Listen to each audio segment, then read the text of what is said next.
6:04. I'm Mark McIntyre, Chairman of the Southampton Village Board of Architecture Review and Historic Preservation. Joining me tonight are fellow board members Susan Stevenson, Jeff Broadleaf, and Jane Claire. And on Zoom, we have John Gregory, so we constitute a quorum. So I'm going to motion that we open tonight's meeting of the ARB. Do I have a second? Second. All in favor? Aye. Aye. Also joining us are Council Alice Cooley, Charles in the back working our Zoom and all things electronic. Alex, the village planner, is also on the on Zoom with us. So with that, and Jackie, our recording secretary. So with that, I'm going to move first of all to minute approval from July 24th. Did everyone have a chance to read the minutes? Yes. Are there any changes or? Okay. So I'm going to move we accept the minutes from July 24th. Do I have a second? Second. All in favor? Aye. Next up are written decisions. The first one is Paul and Helene Fagan at 32 South Main Street. You want to give us an overview, Council? Sure. This is a certificate of appropriateness for the construction of driveway gates with dark skies compliance, guns fixtures. Everyone received the written decision? Have a Yep. chance to read it? Yes. Yes. Any questions or comments? No. Okay. Then I move we accept the written decision to approve 32 South Main Street, Paul and Helene Fagan. Do I have a second? Second. All in favor? Aye. Aye. Second up is 92 CNL LLC at 92 Cooper's Neck Lane. Do you want to top line us? So this is a correction to a previous determination and supersedes that determination to clarify the construction. Great. Everyone received the written decision? Any questions or comments? Okay. So Then I'm no, not gonna yeah, vote. okay. Okay. I'm not, I'm smart enough. Okay. Thank Just you. a reminder. Then I'm going to move we accept the written decision for 92 Cooper's Neck Lane revisions. Do I have a second? Second. All in favor? Aye. Aye. John Gregory? Aye. Okay, thank you.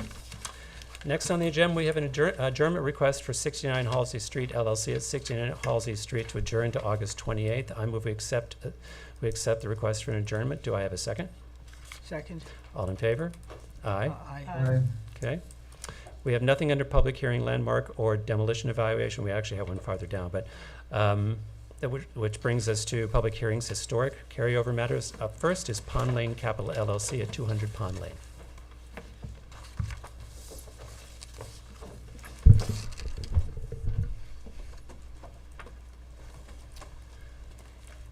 Bailey Larkin with Bennett and Reed, offices at 212 Windmill Lane in Southampton, on behalf of Pond Lane Capital LLC. Jim Merrill, the project architect, is here as well. We had submitted with the board by correspondence dated August 8th, revised floor plans and elevations. Mainly the purpose of that submission was to address the glazing in the southern portion of the building, which was referenced as the barn. I'm going to ask Jim to go through the elevations with you. But just for the board's reference, there were submitted in that package kind of a design progression of where we started, where it was at the last meeting, and where we are currently with the glazing on that section. And they're titled Barn Elevation Reduction Diagrams. So I'm sure Jim's going to go through them with you as well. Great. Which made it easy reading, and we thank you for that. You're welcome.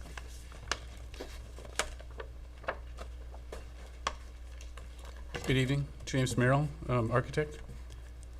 So we have, we came away from the last meeting focused on the glazing in the I'll call it the great room because it doesn't look like a barn. Our client loves this idea of a barn, but it's really a great room right now. So let's see, do we have, okay, great. Let's quickly go through the renderings. Okay. And then we'll get into the sort of the specifics. Elena, do you want to go to the front?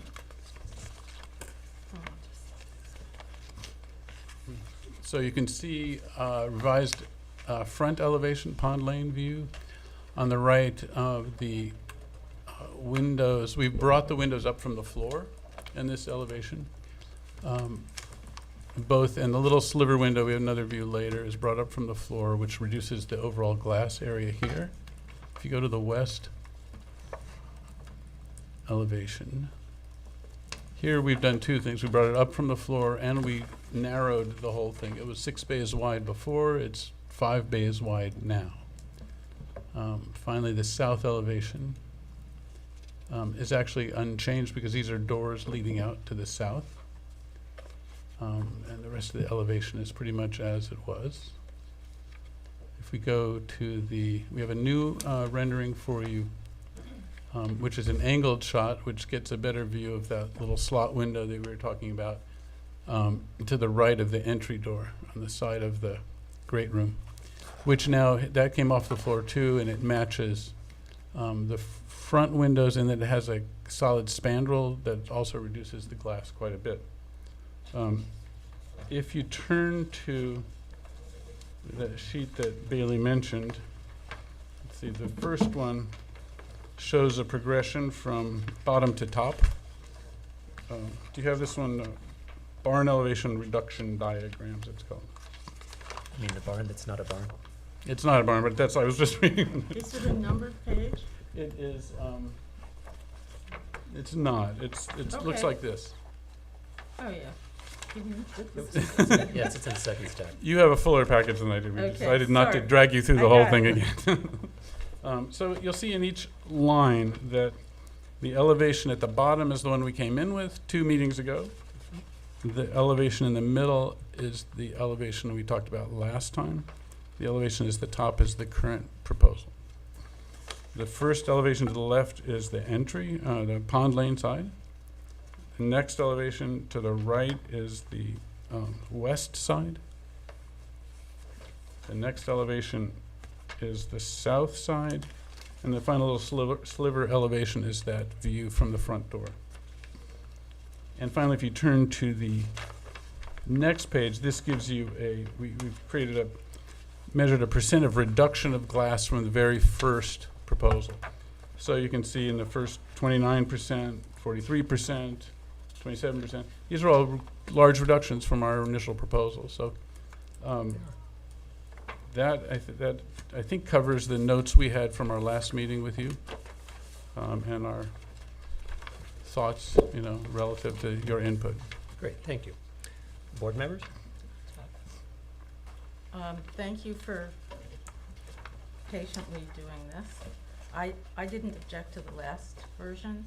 However, I'm perfectly in accord with this one. I think it's a very good project, and you should be proud. Thank you. I think, it's a hard it's a hard location in a sense, and it's a big house, but I think it's a nice house, and it's not like all the other houses, which is part of my feeling that we need to pay attention to. So Thank you.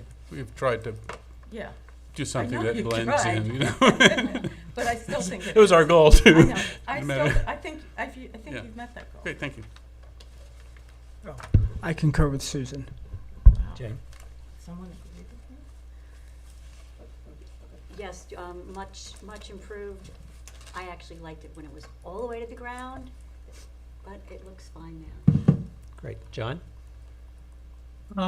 Yeah, but my major issue with the original design was, well, first the wall-to-window ratio, but also the fact that I thought the design itself just looked, incongruent with the rest of the house, which seems much more traditional. So I think you did a great job addressing at least the issues I had, and I think it looks really good. So thank you. Great. Do we have any comments from the public? Oh, my God. Okay, Written decision. okay. Then I'm going to move, we move to written decision to accept the application for 200 Pond Lane. Do I have a second? Second. All in favor? Aye. Aye. Any opposed? There Thank go. you. Thank you. Wow. Okay, next up is 300 North Main Street. I was gonna Can you go even this?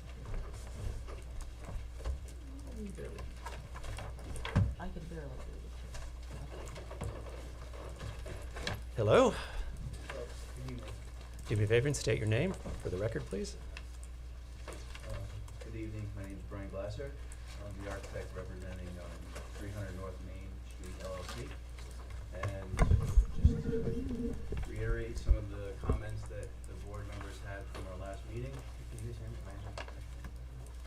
me? Is it picking up now? Charles, are you picking him up? Am I- I could barely hear out here. You can make it tall, no? Maybe not. No. That's it. All right. Need the Bible. Okay, so, just have a list of items here that we went through. So some of the major concerns from the board were, I'm kind of highlighting them too, just so you can see where the changes are. Just pull this up.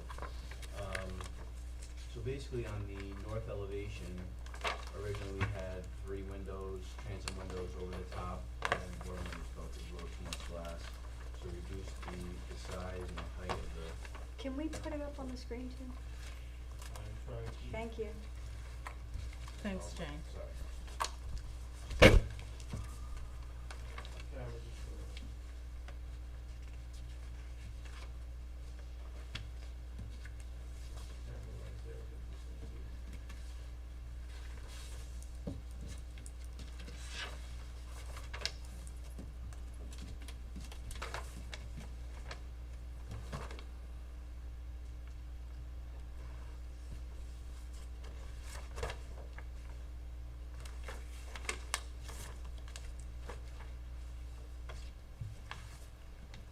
I'm not able to do it Okay. at the moment. Can you pick them up on camera?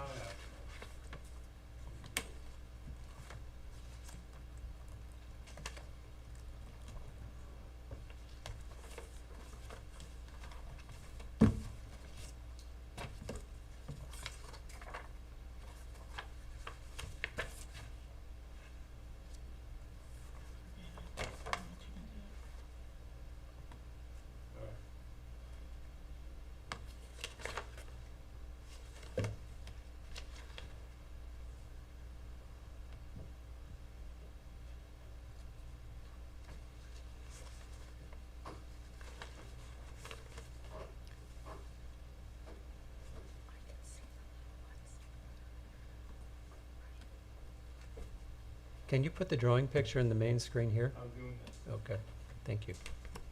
There we go. There we go.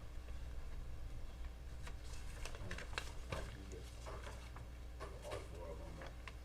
So the 2D elevations probably help a little out a little more, but, so basically on the north elevation, we had larger transoms over the windows here, which we reduced. One of the other comments that was brought up, originally we had hip roofs on the north and south elevation that were reduced, that were completely removed actually. So on the left elevation, which is the north side, this originally was a gable roof with a little hip on the top. And the same thing, it matched on this side where it was a gable roof with a little hip. Those were removed. And we just made it to a straightforward gable roof to match the front of the house and a hip roof. With a little dormer here just so we could get this window.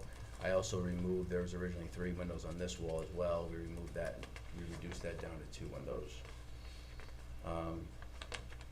The board members had mentioned that the original hand railing added character to the house, which my client was actually like doing after we spoke about it. I just explained to him, you have an image of this house, what it looks like. I think that's something that stands out in everybody's mind. So instead of going with a 1-inch baluster, we went back to the original profile that's currently shown. What else do we have here?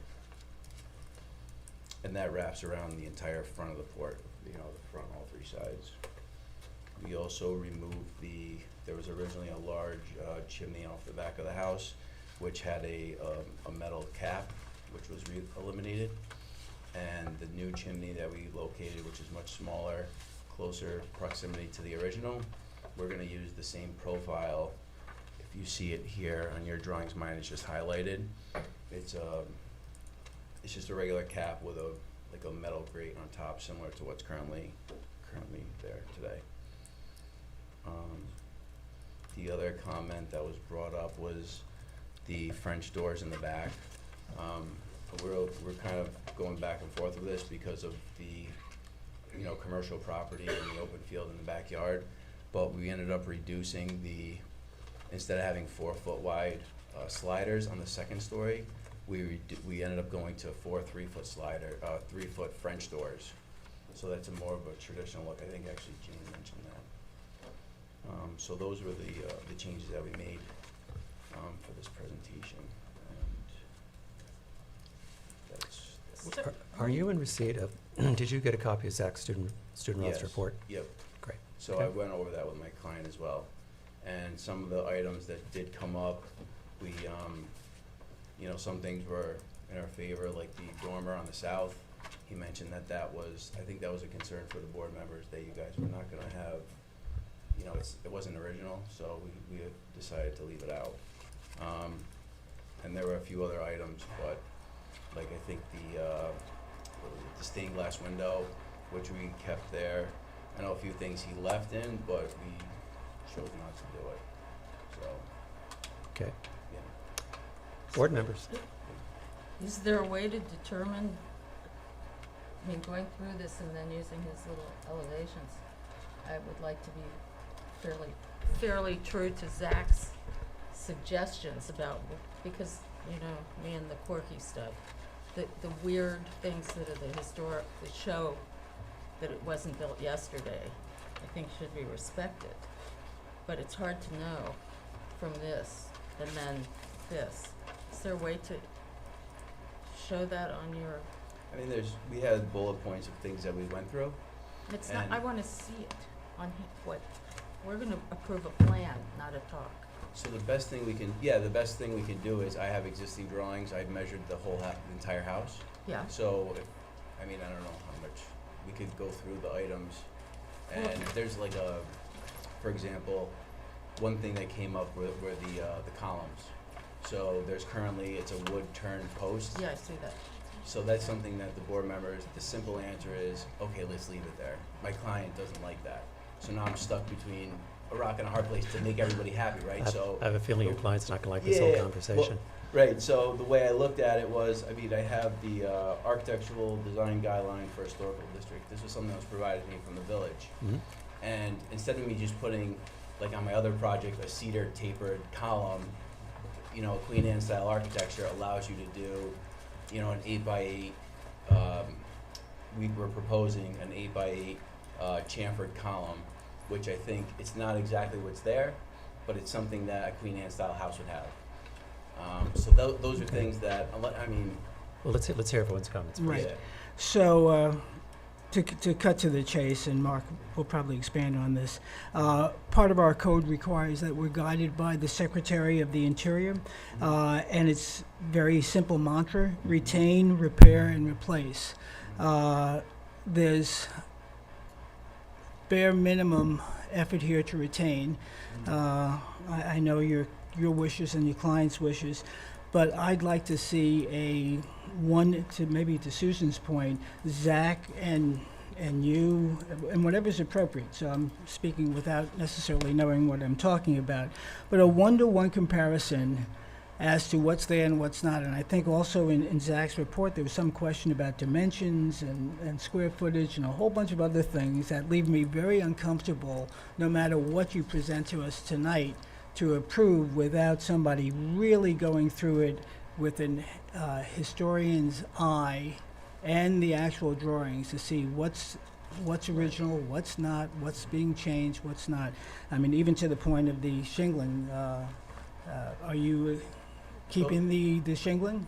Those are topics that I read through everything too. So I went Right. through it, and that's something that we were willing to change, but the inconsistency of what's currently there, we wanted to stick to more of a just clean, simple look where it didn't But that's, again, if you read Zach's report, that's exactly contrary to the very nature of the Queen Anne style that he speaks about, which has different shingling on different floors, and that's what makes it unique. So I appreciate, the 21st century perspective that you and your client want to take, but that's not consistent with the guidelines of the Secretary of the Interior, which are part of our mandate. So I'm going to pass it on to Jane and then back to Mark.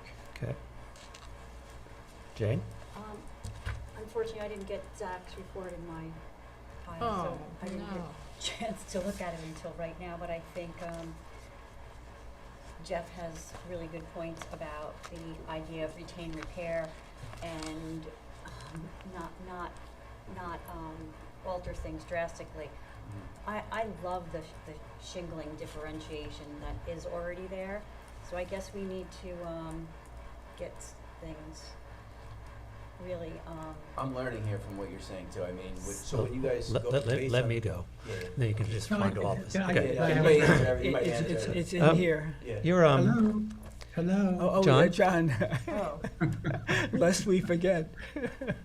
No, I agree with Susan and Jeff so far. I think, especially with Zach's report saying that the architectural hallmarks of a Queen Anne style house is the irregular, massing and the patterned wood shingles. I mean, these are things that have to be retained. And it's not a matter of what we like or dislike. It's a part of the history of the home. In addition to the railing and all the woodwork on the upper and lower front porch. And that should be carried through the entire new part of the construction as well. Your current plan has two different railing styles, one for the main part of the house and another for areas around the back of the house. It's just inconsistent. It doesn't make sense. So I definitely appreciate the house being renovated and restored, but I think we need to follow the guidelines for maintaining a home that's in the historic district of the village. We worked on another project recently where we had to go through and sort of decipher what was old and what was new. And your client has bought a house in the historic district.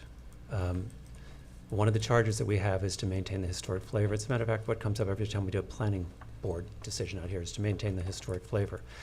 And what that means is he's bought a Queen Anne house.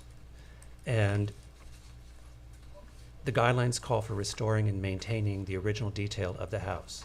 So the step shingle into the fish shingle, into the flat shingle, the Chinese railing, the spandrel on the front, are all characteristics of that house that need to be maintained. Now, and you know from the last house, when you do an addition, what we want in the addition is an obvious departure.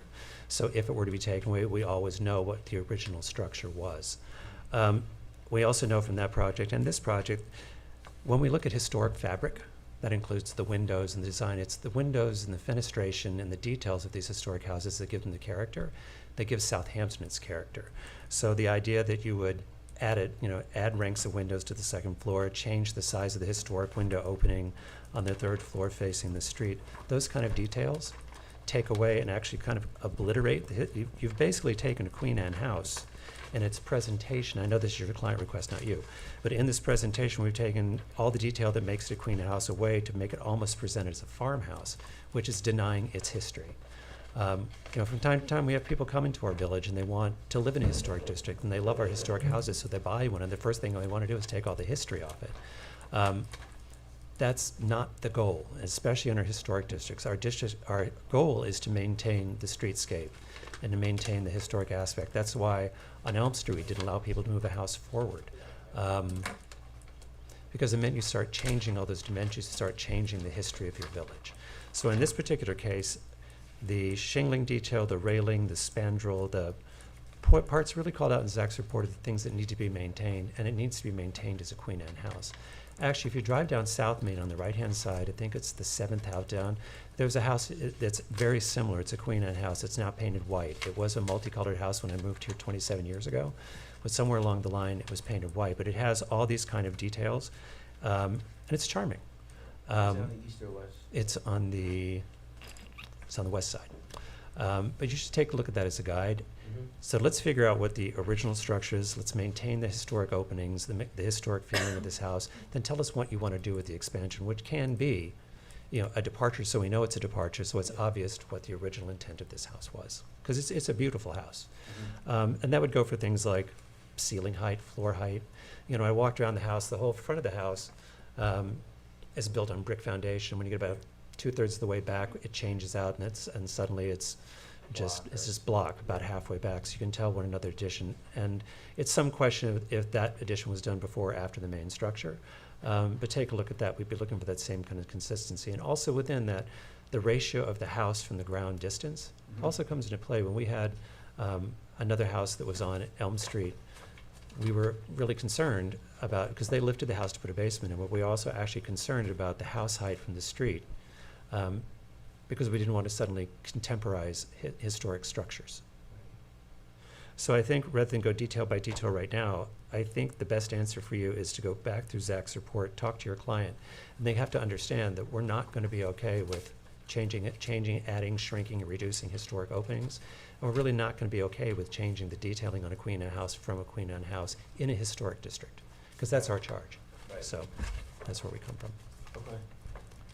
Now, do I have any comments from the public? Okay. Nothing, okay. So I'm assuming I'm hearing you ask for an adjournment?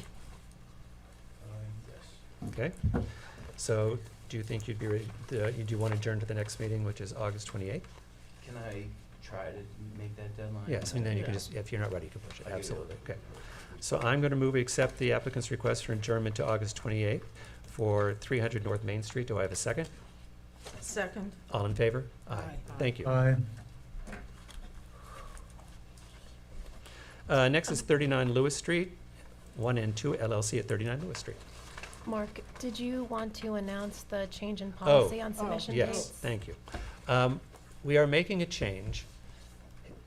In the past, the deadline to get materials into the building department has been the Thursday prior to the noon Thursday. We are moving that date to noon Tuesday prior to the meeting. We simply have so many cases here, we have to give the building department more time to become organized, to help us organize these meetings. So starting for August 28th, the deadline will be the Tuesday prior at noon for all submission materials to be considered for that date. So I know it shortens W by 2 days, but do be aware of it. Thank you. Okay, 39 Lewis.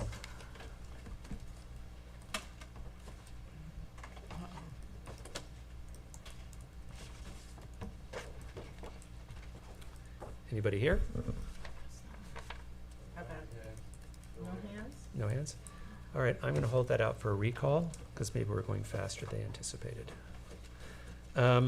Okay, so we had already adjourned the next two cases. So next we're up to new matters. We're at 242 South Main Street for construction of attached two-car garage and accessory pool house. We have affidavits and they're in order.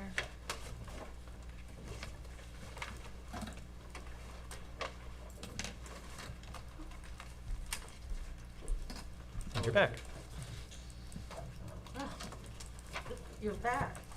That was quick. Speaking of that other project we worked on. Yes, exactly. So. I don't know, open this up so you guys can see.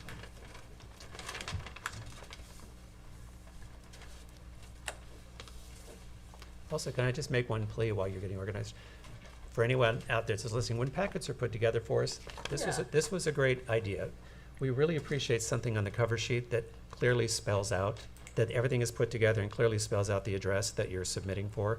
Sometimes people have submitted individual sheets and they get put in a box and we actually don't know we get cut sheets, we don't know what house they go for. So I would ask any applicant when you're putting together to bind on a top sheet that clearly identifies the house that goes with the submissions, and which you did, so thank you. Could they put the Or couldn't we make it mandatory that you Yes. need a cover sheet Yes. or the anything? address of the property? Well, we have that. The question is how a package is assembled. But This should be on the in front these page. things, there were a whole Okay. bunch of things. I had no Okay. idea what they belonged I to. know. Pictures of the neighbors. What neighbors? That needs to happen at the building department level. Okay, Okay. go ahead. Right, good evening. My name is Brian Glasser. I'm representing the client for 242 South Main. So basically, as you can see here on the rendering, we're showing the original house that's been approved, and what we're coming to you for is for approval for a pool house. Currently on the property, there's it's a little over 1,000 square feet of an accessory structure that we're going to be removing. It wasn't a part of the original home. It was something that was added.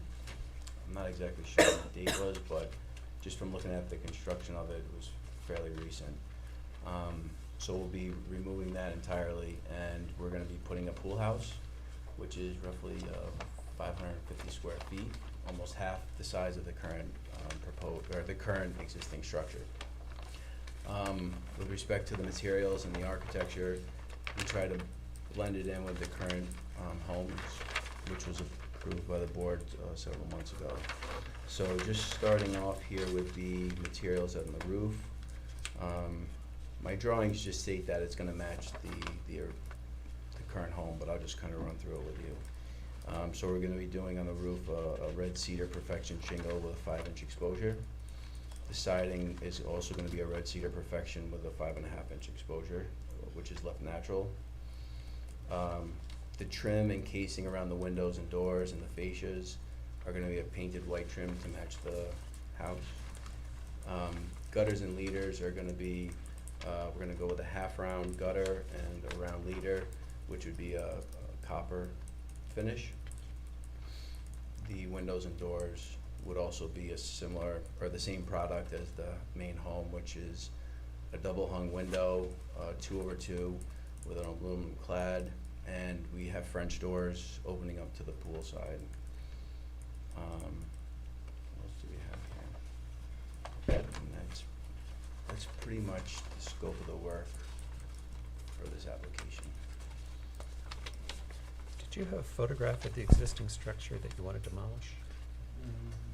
I have it in my office. I didn't bring a copy, but Good. it's basically just a gable. We went to Yeah. a painted white gable roof. I don't think it was here. I think it was an asphalt roof. Yeah, if where you're going is, I didn't go on the property to the extent of seeing that house, and I feel uncomfortable, although I know you for a long time, but without some verification that the house is not part of this historic property, I have some issue with granting its Taking it. demolition, Yeah. or assuming that it's gonna be demolished. Okay. So are you saying maybe I could look, maybe do a little more research and figure out the date that it was constructed if it's in the permit? Yeah, that and. And also I could bring pictures. Yeah. That's not a problem. Yeah, They usually have, they have a card in the building department that shows, Yeah, I have that. Did you look I at have that? Yeah. that's not on your phone or anywhere? Honestly, Okay. with this project, and it actually probably is. With this project, I didn't think this was gonna be a big, cause it was like a pool house and the construction of it was, I looked at the timbers inside and stuff, Yeah, it but looked like. it could have been an 1850 barn that they Yeah. made into their pool house, that's our problem, so, okay. I appreciate that. At Yeah, the yeah. same time, I also recognize that this is the same applicant who I assume is developing both properties, and he was rather blasé or loose with willing to, get rid of other things. So I'm a little skeptical, so, or Alright. from Missouri. Right, so alright, so yeah, that's not a problem, I could get Okay. that information. So, John? can I just say, Um, how big is this property? Not very, right? No, it's big. It's big? Okay.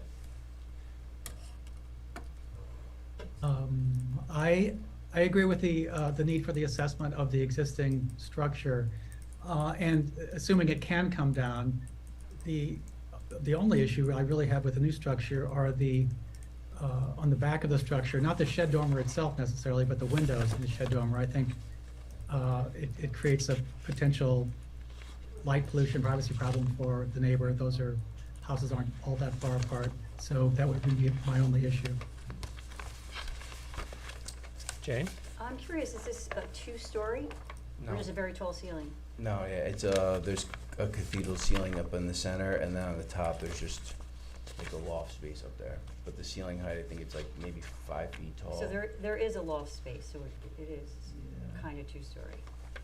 There is a little bit of space up there, but it's not like enough for headroom of any one of us to walk in there. Well, how about anyone who wants to spend the night there? Oh, there goes our air. Did the wind blow the door out? You'd hope. Oh. Is there room to sleep on the loft? I mean, you could get up in there for maybe storage of things, I- yeah. Is there room for one to sleep? Slide up in there, yeah. Okay. I mean, it's probably like 5 feet tall, but it's like a pitched ceiling, so Yeah, yeah. I mean. Okay, thank you. Okay.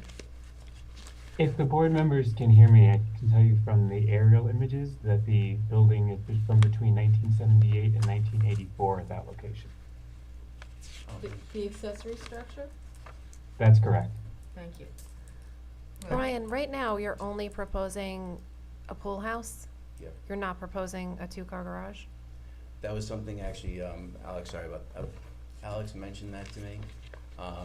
And what happened was when we submitted the original, as you see the survey here, It won't fit? The proposed two-car garage. it says that we're not I'm cleaning up, these drawings shouldn't say, this is from the original house. The original house had his two-car garage in it. It has a two-car Yeah. garage here, so that's what. So that was the ori- already That's- approved. Yeah, that was in the all- original Okay. approval. It's just, All I right. should have cleaned up, we Yeah. took that original file and just added this to it, and these notes were never taken out. That Okay. should be, So- it should just say existing. So it's not proposed, it's. It's Is not it- really, it's it's actually- kind of, it's gonna be happening at. Yeah. It was already approved. It was approved in the Yeah. last part of the submission. Yeah. So, I am gonna ask you to come back, we do need to see pictures, and,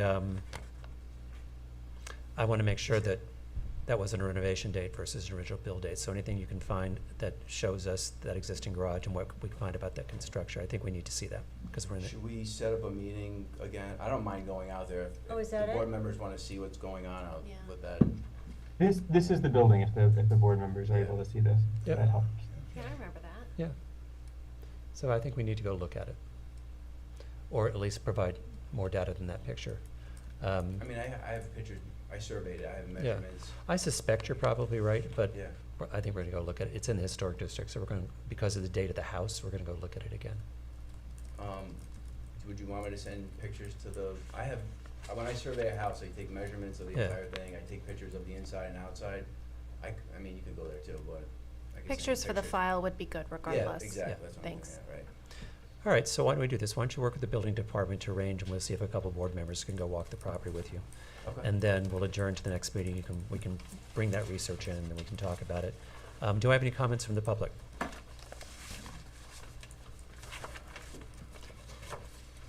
Okay. So I'm hearing an adjournment. I'm hearing a request for an adjournment. Yes, I am. Thank you. Okay. Sorry. I'm going to move we accept the applicant's request for adjournment for 242 South Main Street LLC to August 28th. Do I have a second? Second, All in favor? Aye. John? Aye. Okay, great, Aye. thank you. Next up, 483 Hill Street for construction of an accessory pool house. Are the affidavits in order?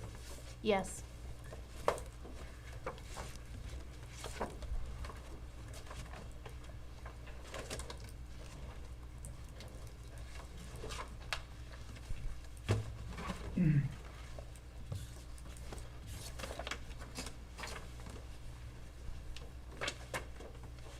is there someone here? They come in? Oh.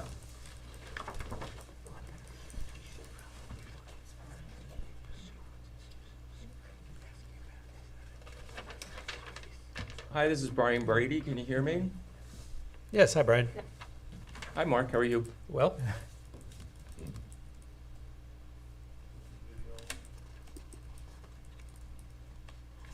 There he is. Okay. Do I need to share my screen? Is that? that'd be great.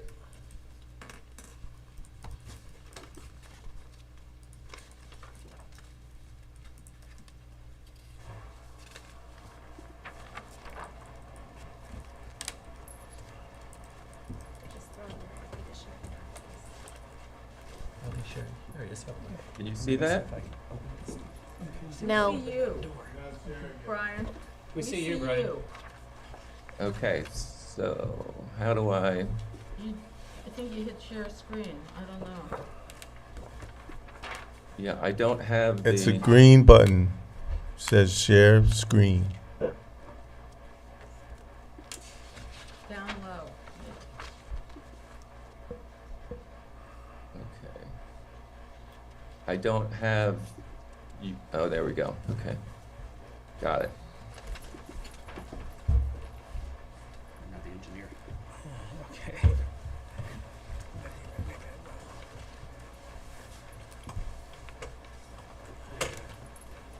You have to click on the picture behind it.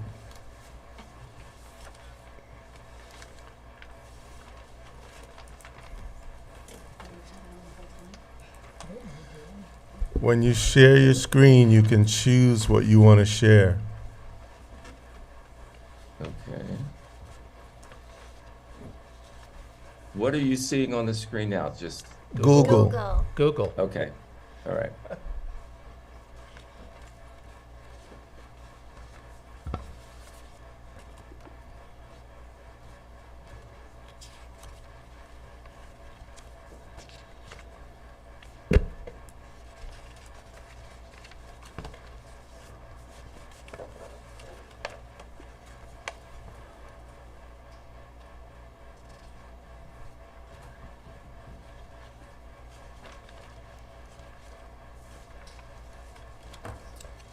I'm going to stop the share and then share again. When you share it, you can choose what you want to show. Oh, There it is. that There it works. is. Yeah. Yeah, this is a rendering. Just Yep. make it full screen. Yep. Wait, I want to do something else first.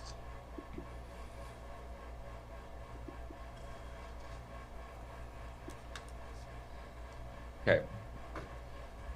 Can you see this? Yes. Okay.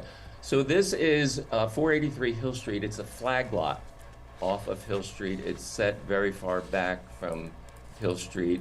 There's an existing residence on the property that was built, I think, about 7 years ago. It was a Farrell house, very traditional.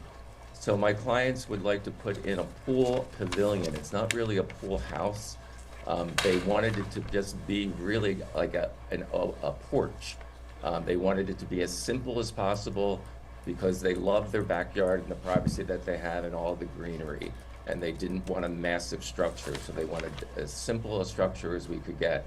So basically, it's really, the mass of it is a bathroom and a pantry, and the rest of it is just a porch going around it. And this is what we're proposing it looks like. It's just a simple wood structure, beamed roof, there's a little kitchenette, and then the bathroom and thing. There will be a basement in it as well, or lower level for pool storage.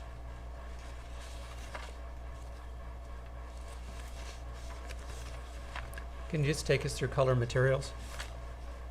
Uh, I don't know, but, It's all just painted wood, okay. and then the pool pavilion in the back will be shingled to match the house. The detailing of the windows also matches the detailing of the house. And are there any mounted light fixtures? No, Okay. Board members? John?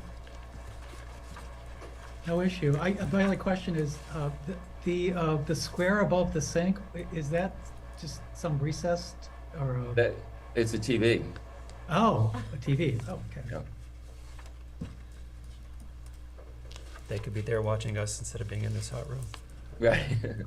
The pool and the spa are existing, so. Yeah. It's, yes, I have no issue with it. okay. Brian, what's the height? 12 feet. The height, it's 11 feet. Okay. Susan?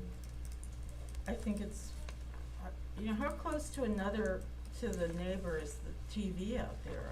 Is that an issue? I think it's innocuous besides that. The TV. How far is it from the lot line? That's all. 21 feet. 21 feet? Yeah. TV's here and faces that way. The setbacks, I know, were reviewed by the This building. is the backyard of, The TV's in. these Okay, people I- here. Okay, just checking. Yeah. Jeff? That's why I asked about the height, because Susan is right, because there was a pergola built on property adjacent to ours, and I thought it was, and I was chair at the time, and I thought, oh, that's innocuous, but now it's in my face. But in any event, looks good, but Yeah. I can hear them all the time when they're barbecuing. Anyway, but architecturally, it's fine. I have no objections. Okay. Okay. Jane? I heard you mention shingles. Where are shingles going on this? Looks like In the it's just, middle part. In the back and on the sides in the back there, where the bathroom is. okay, we don't So it's exactly right in have- this area here.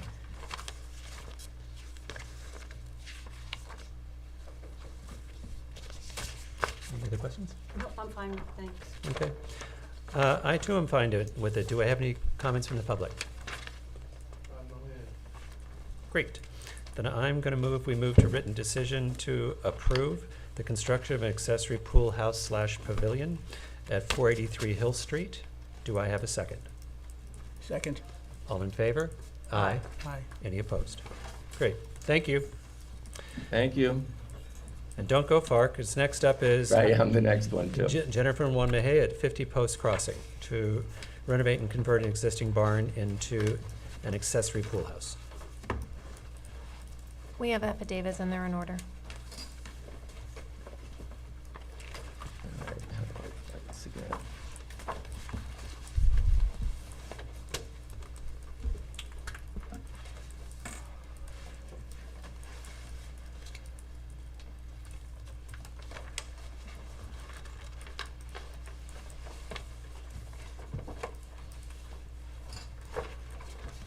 Okay, can you see my screen? Not yet. Do I have to hit You have share? to share again. Okay.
Okay. Can you see it? Yes. Okay. Before So what we have here, this is... Brian, before again, can I just ask you, are you in receipt of the Zach Student Rough report that we got today on this? No. Mhm. Okay. We'll see that you get a copy. Okay. Yeah. What did he say?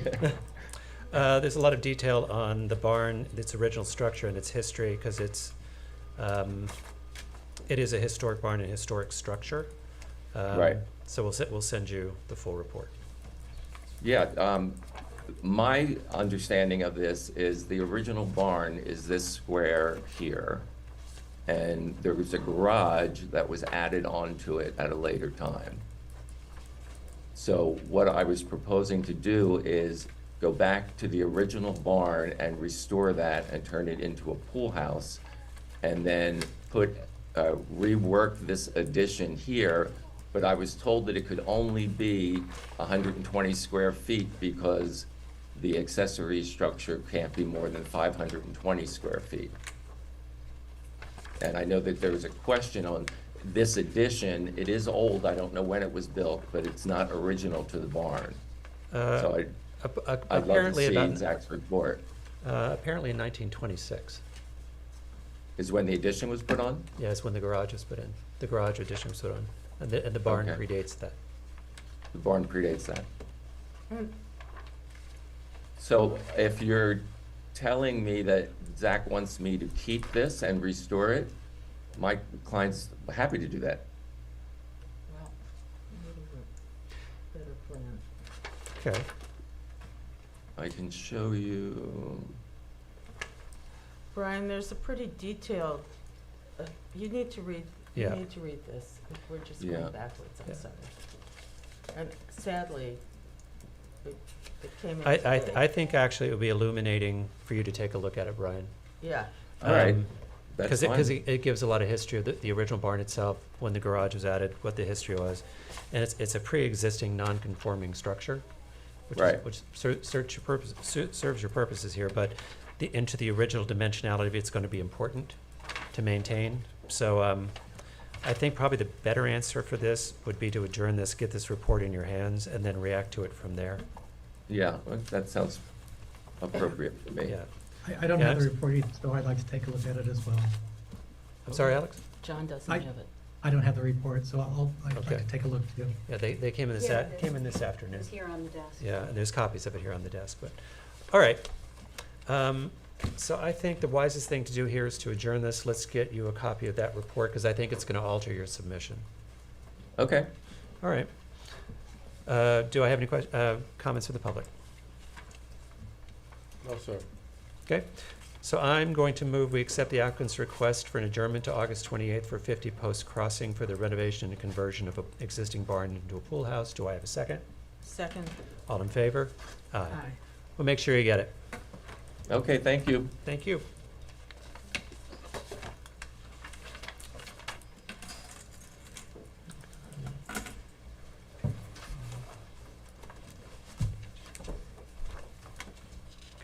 Okay, so that takes us to public matters, non-historic carryover matters. The first one is 89 Halsey Street, construction of a two-story single-family dwelling. And then we should second call 39 Lewis. Yeah, you know what? Let's do that. Since we're in historic districts, let's hold on Halsey for 1 second. One more call for 39 Lewis Street. Nada? I was told that he was going to present today, but I guess maybe that's not the case. Peter is coming in now. Okay, So what's that? 39 Lewis Street. I thought that was Anthony. Wasn't Anthony the architect on that? That's right, Alice. Vermandois? Anthony Vermandois is the architect on that, not Peter. Who's coming in? Let's see. Well, Oh, looks so- like They may not be at their own phone. actually Peter's not coming in. Okay, I think All right. Peter's on Who's the other? think- 89 who's the- Halsey. Who's the architect? Anthony Vermandois. Vernon, yep.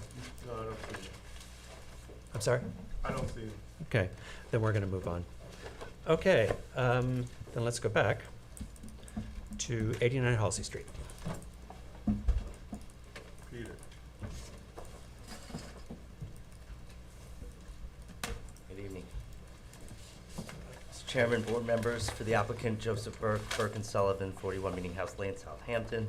I look forward to your comments on the latest plans, which were revised to address board's comments from the July hearing. I'm gonna pass it on, for the presentation, I'm gonna pass the mic to the applicant's representative, Susan Orsini. The architect, as we said, is on Zoom, and we'll go through the presentation, and look forward again to your comments. Thank you. Hello. Can we see Pete and hear Pete?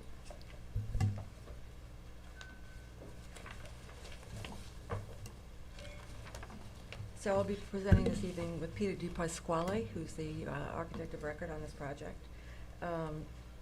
And what I'd like to do is go through the architectural details that have been revised since the last meeting.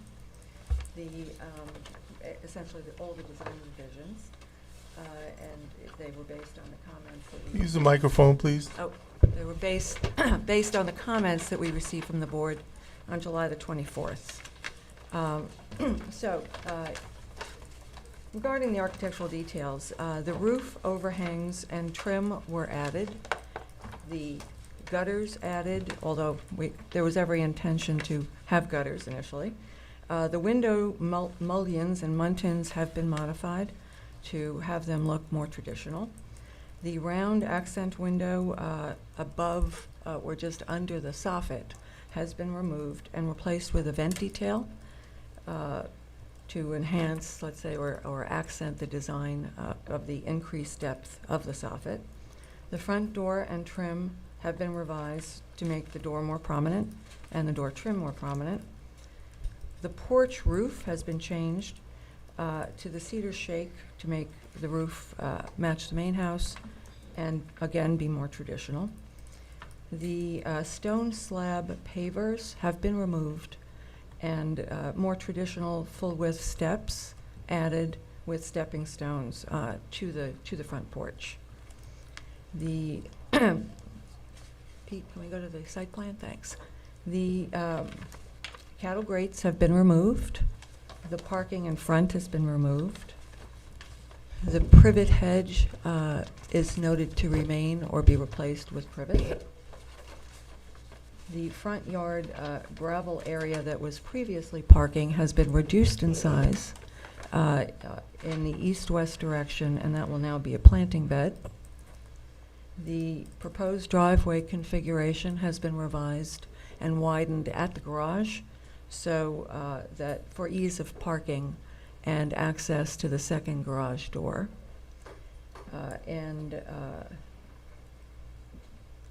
Yeah, I think that those were the site plan revisions. Those are the only ones. And also clarifications. The north elevation was discussed briefly during the last presentation. The fact that it had very few windows, and it was a conscious decision to have few windows on that elevation due to, let's say, the view into the rear yard of 101 Halsey Street. Pete, perhaps you could bring up the site over your aerial view.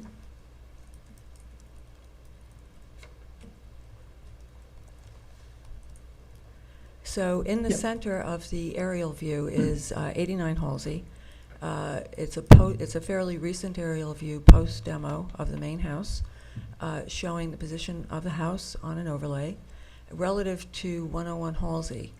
And the north elevation of the proposed structure looks directly into the yard of 101, which has a number of outbuildings and trucks, and has really a very commercial nature to the site. It's highly paved. There is quite a bit of construction equipment in that yard, and those decisions were made to really eliminate as much view as possible from that elevation due to the view north. That was the primary reason. Also, in addition to wanting to limit the view, to limit the sound from the site activity, which would be, I would imagine, typically Monday to Friday in that area. So that was the primary consideration in the way the fenestration was placed and designed on that north elevation. And also, in addition to that, following on a traditional farmhouse structure, they typically had only windows when necessary. So, the architect felt that those were the necessary windows and would limit it to that. Pete, if you would bring up 7 and 3, if you would, thank you. During the presentation on July the 24th, the west elevation was briefly discussed, the fenestration on the west elevation in particular, and I believe the chairman advised that 15% to 25% fenestration was typical in the village. And our calculations show that the west elevation in this home would be 26% on that elevation, with the upper windows also, very typical of the neighboring structures in the area. And the rear terrace also has a full overhang, which would block the view of those windows and doors from any of the perimeter neighbors, particularly 71 and 69. The shade structure prevents, you can see the shadow in that in the rendered elevation and the drawn elevation as casting quite a shadow and overhang over that west surface. Lastly, regarding the 89 Halsey Street curb cuts, photos of the property dating back to 1994 were reviewed. Oh, I'm sorry, I'm just going to go back to the distance of that overhang now that Pete has that rendered elevation up. You can see that the entire west elevation is covered by a shade structure. So it's literally impossible, really, for anybody to see in there. Regarding the curb cuts, photos of the property dating back to 1994 were reviewed with the senior building inspector. And after that review, he suggested that he send a letter to the architect noting that, or stating that the two curb cuts are a pre-existing condition and that they are able to remain in their present location, and the LLC intends to do so. Pete, do you have anything that you'd like to add? No, that covers it. Okay. Comments? Okay, thank you. Board members? I think it looks fine. John? A few issues, or a few questions regarding especially the fenestration on the north side. I guess my question is the property next to this zoned commercial? And if not, why is it being operated as if it were? Because that would actually, they're changing the design of their house because there's a commercial space next to their property? Well, why wouldn't, but they could think that it would, their neighbors are close and noisy, which I think is understandable. Yeah. And I can't speak to that. I have no idea. Right, and I don't think don't it's, think that- it's an issue here, and Well, I might, It's an issue if she's changing her design for that reason, though. Yeah, but it is an issue, but it's not in the purview of the discussion here. Other questions about the house, John? Yeah, I think I would like to see the windows reduced a bit in the back of the house still. And my question about the curb cuts is, if the lot was cleared and the house was demolished, does that pre-existing commission, or the pre-existing situation, is it negated because of that? And because it existed in 1994, does that mean it was approved in 1994, or the homeowner just decided to put the curb cut in? I mean, I think I need a little more clarification on the situation. let me, Because it's a narrow lot, and I Right. think having a circle drive there in a narrow lot, it can give the appearance of a drive-through window, I mean, or of a restaurant or a bank. If cars are stacked all along the front of the house, I mean, there are, as far as I know, only one other situation on Halsey Street that has a circle drive. And I so think that's an issue. let me approach it from a different way. And Susan, I see you're eager to speak, but let us speak first, and then, so I think the changes are commendable, especially when one looks at the original design. And I'm less concerned about the fenestration on the rear, other than I think the calculation is off. I've done, I think it's more than 26%, but whether it was reduced a little bit one way or the other, it wouldn't be significant. And as far as the curb cut goes, one, I don't think curb cuts fall within existing conditions, grandfathered or not, but be that as it may, in this particular case, even though it's a narrow lot, I think the way the architect and the landscape designer have addressed our concern of not having our wish for not having a parking lot in front is a viable solution, and in fact, I think works better than if they were to put a turnaround in. They put a turnaround in the back, which I think is creative, and they took our stance that they're dealing with a blank slate. So yes, there are a couple of, there's at least one down towards White Street.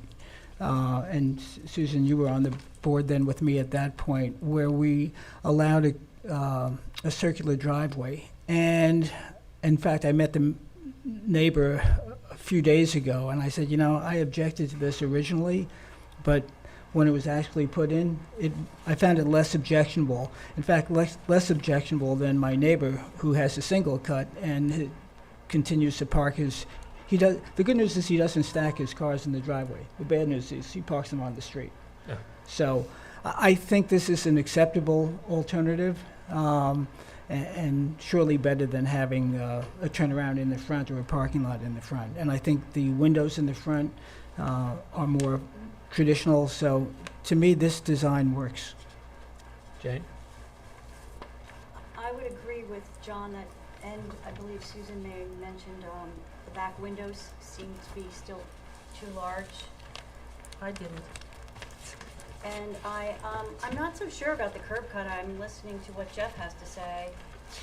I do agree that the plantings in the front of the ground make a big difference, and if that's what the people want, but I still don't know about the two curb cuts so that you can come in and out on this very small street both ways. Maybe that's not really helping our traffic situation with 2 curb cuts. Yeah, That's but the only- traffic is not within the purview of this It's board. not within our purview. Okay. Are curb cuts? The layout of the lot is, but if, you know, if there's a limitation on curb cuts and they legally have 2, then they're permitted to keep 2. I'm just gonna say, there is a letter from Tien in the package that says the building inspector has determined Yeah. that they are pre-existing and able to remain in its present Yeah, location. so, case So- Based on closed. what? So, His I, opinion?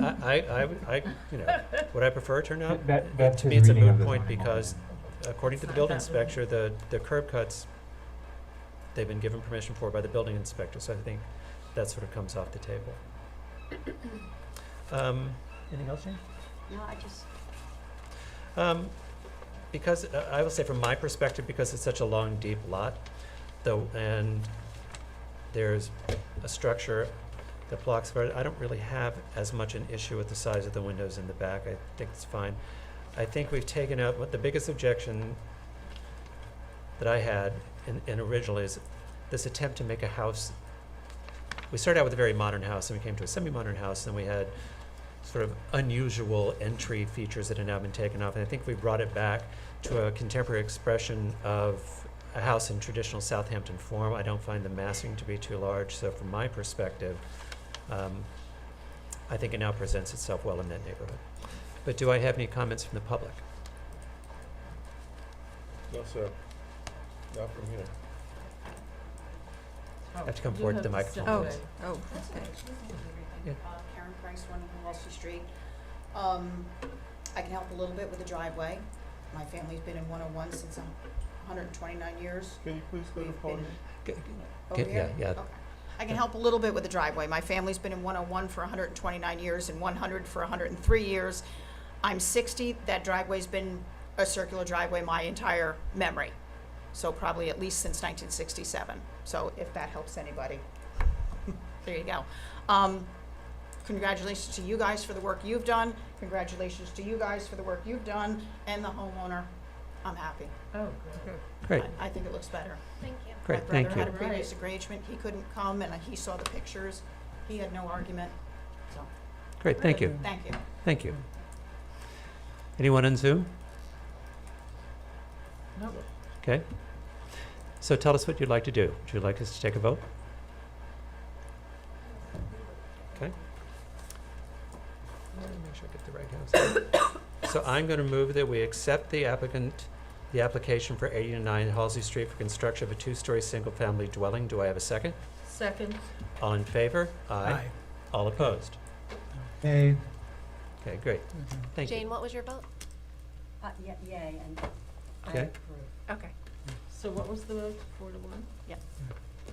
Okay, next up is 40 Prospect Street, Brian and Ginny Lisiak. Did I pronounce it right? For construction of a 2-story single-family dwelling with a detached pool house and rebuild existing garage.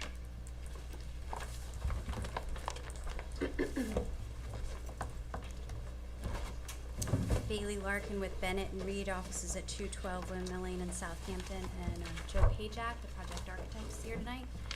After the last meeting, we had submitted revised elevations, specifically reducing the amount of glazing on the south side of the proposed house and also on the west side of the pool house. It's shown on the plans, but it wasn't noted in our letter that they also are proposing a small pergola. Do you guys have anything, do we have this, are we able to present this with pictures? Yes. Okay, go ahead. It was not noted in our letter, but it's shown on the plans that were submitted. There's a proposed small pergola adjacent to the pool house. As an effort to reduce any sort of light intrusion. I did note on the Dropbox that there is now a letter from the adjacent neighbor who had been at the meeting previously, Michael Brogard. Michelle. Oh, sorry, 120 Sanford Michelle Lane. Bogart, I believe. Stating that he is actually in support of the application as revised now. And I thought it was interesting just to mention, he did mention that there's mature screening on both sides of the property, and didn't feel like light pollution was a real concern in the neighborhood.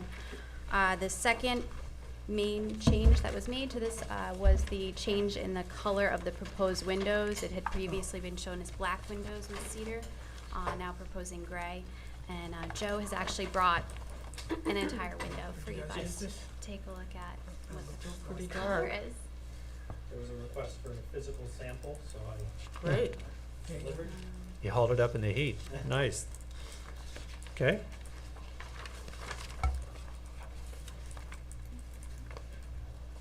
Go ahead and take us through. Yeah, good evening, board. Joe Pajak, architect for the owners. The renderings that you have that I handed out, there's 2 new pages that are replacement, and they're labeled. The rear elevation south is updated with a date, and that has 25% reduced glazing at the first floor compared to previous design. That's on the main house. Can you And put then them on the table so I can see? I'm sorry? Can Did you you put them put on it the out? table? If you put them, and they have to, and aim them toward us, as the camera picks up upside down. Thank you. So can you put the 2 new ones? Yes. Thank you. And then the pool house, the west elevation of the pool house, also has a 25% reduction in the amount of glazing. And as Bailey mentioned, we've also, to address any light pollution concerns, added a pergola in front of those windows and doors. And I stopped at the site this afternoon, and I took a couple photos just to show you the existing screening that's on the side yards. Both the east and west sides is very mature, 20-foot plus arborvitae's evergreen screening. Bailey mentioned we have the rear yard neighbor supporting the application, and I believe that's it from me. You changed the front door, correct? No, Or is that was the original application? Right. no, we didn't change the front door. Okay. Guess I'm on May 26th.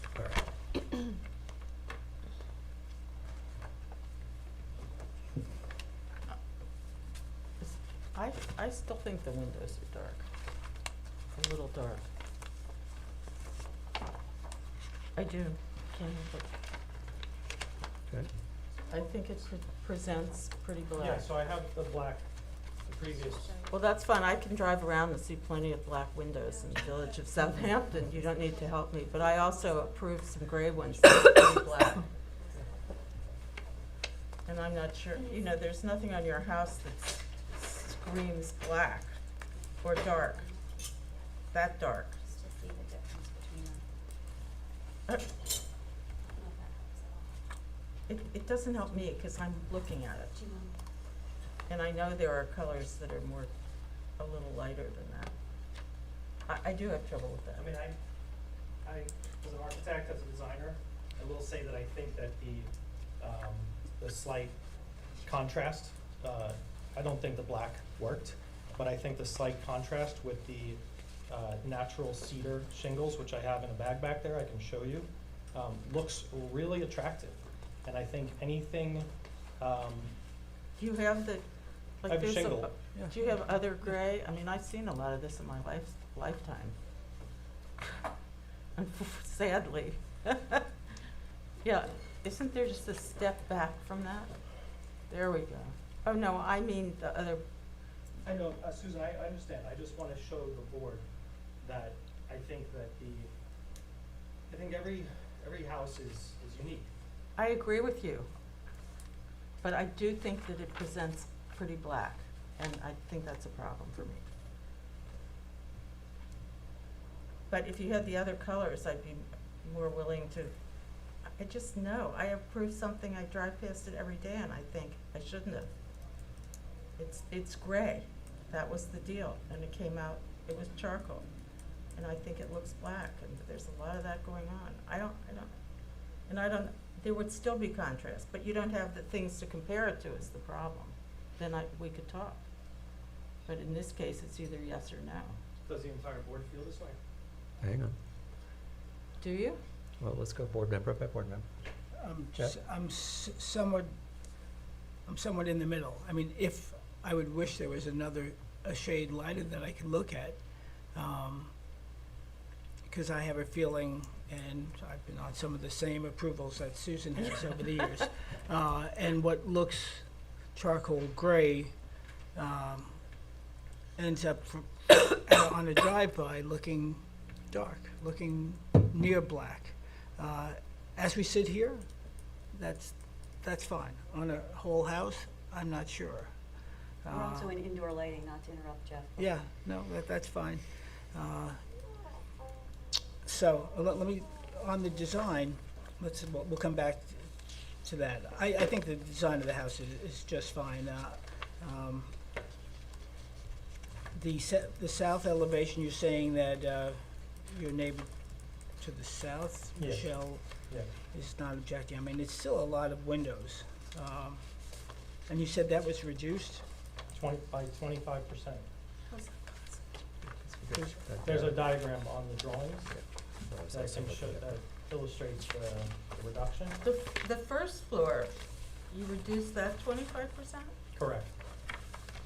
Yeah. There's a diagram on the drawings that shows pretty clearly how we did that.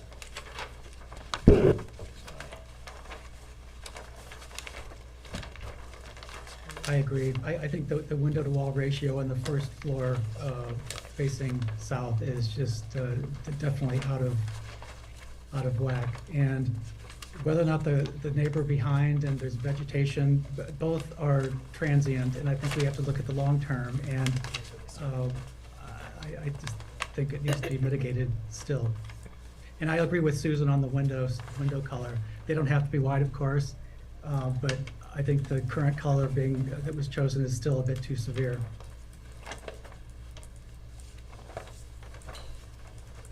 Jane? I would agree if the client was willing to go a little bit lighter. I think that we're all in agreement that that charcoal does look black from the street, and I'm having a little bit of a hard time imagining the reduction in the windows, but I certainly hope that, The math is, Yeah. the math is correct. It's a 25% reduction. So what is the percentage of, on that side of the house of fenestration?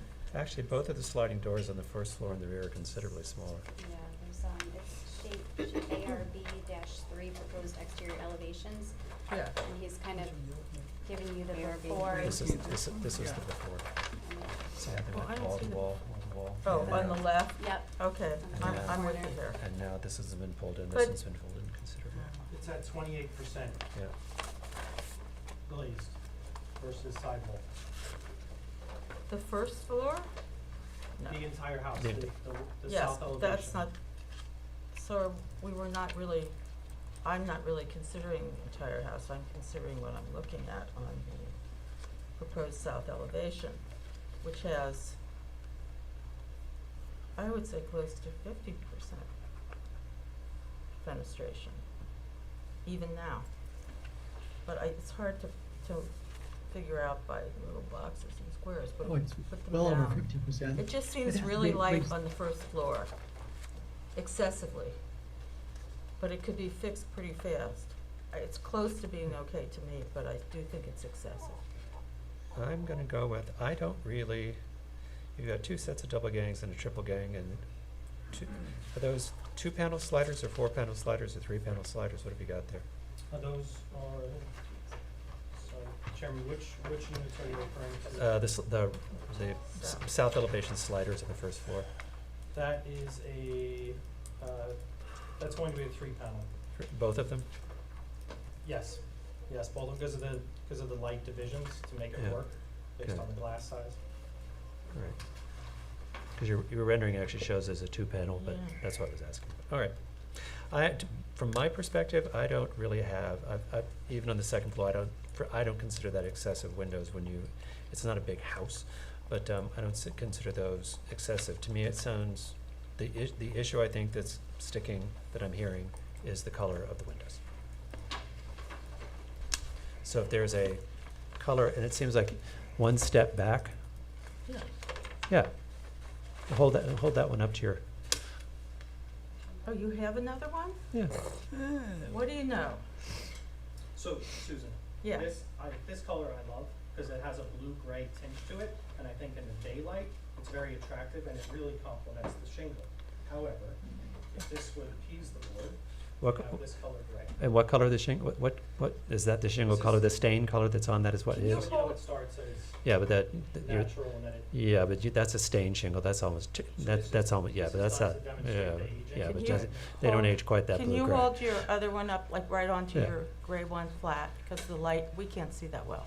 Not on the shingle, at the window. Yeah. Thank you. No, flatter. It's got, there you go.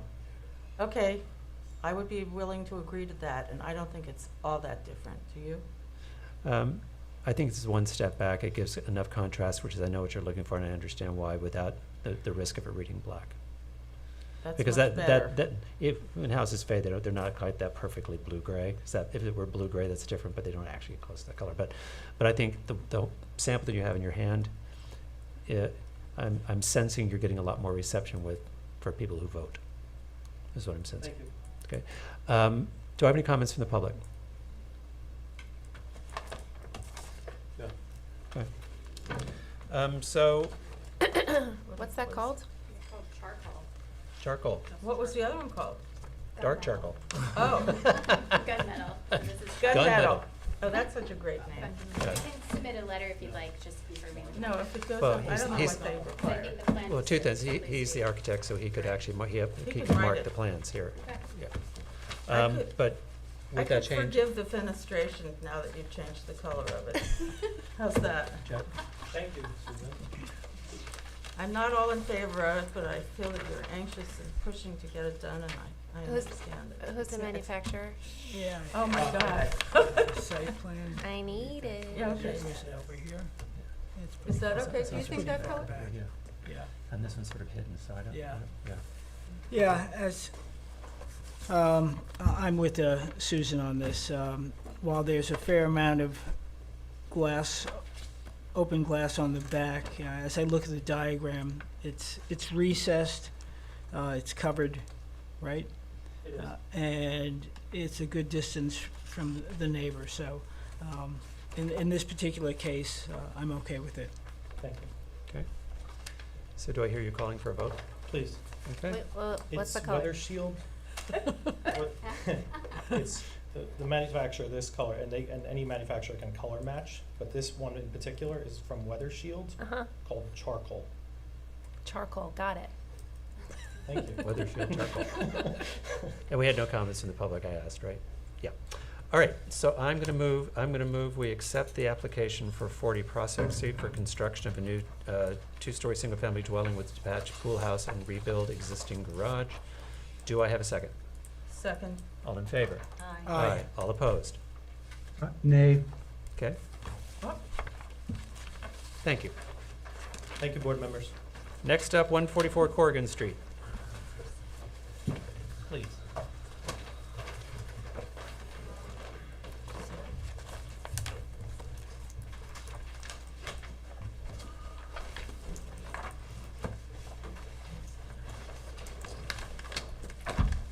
And you're back.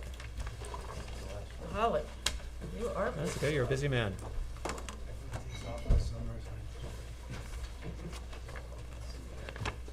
just wanted to update the rendering because I think the original rendering was a hair too dark, so. Oh, sorry you lost the shingles. No, I like it. Columns. I like it.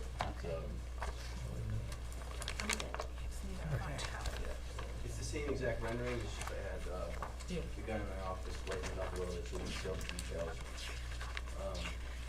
So, remind me, last time I think we had a lot of discussion about roof lines, Yep. about columns, and there was a fenestration question in the rear, correct? Is that right? Here you go. Here you go. Here are the minutes. Yeah. And they go on to the next page. Good evening, my name is Brian Glasser, I'm representing, the owners of 144 Corrigan Street.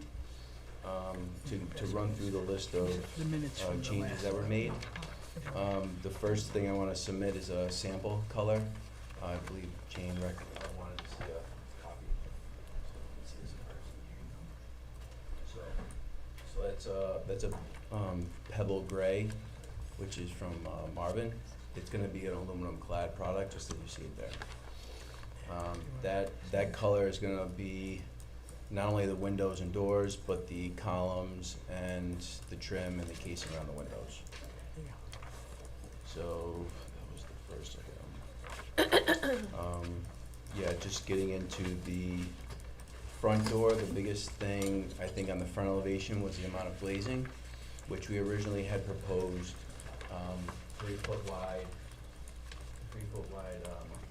side lights along with, I think it was a 1.5 transom, which we removed the transom and we reduced the side lights from 3 feet down to 2 feet, so we took a foot off of each. With that, because the second floor kind of lines up with the first floor, I reduced the windows in the second floor as well, so those got reduced on the sides. You can see in here, by a foot on each side as well. Also the columns, we originally had proposed tapered columns. They're roughly 2 feet wide. We reduced them to 2 12-inch chamfered square columns. And we kept that detail continuous throughout the, around the entire house. The other bigger challenge with this project was very subtle, but it was a challenge for the interior space of the program, and to make something that naturally kind of happened that I liked, but it was a challenge on the inside, was we pushed this gable on the north elevation, we pushed it back. So what that did was, you can see this roof line would extend further. So instead of me having to pull the gables forward more to get this roof line to come down the roof further, similar to the back, I just reduced or pushed back that gable, which is reducing that massing on that side, and then that gable line kind of pulls down quite a bit longer. So that was really the challenge out of all the comments. Everything else, I think.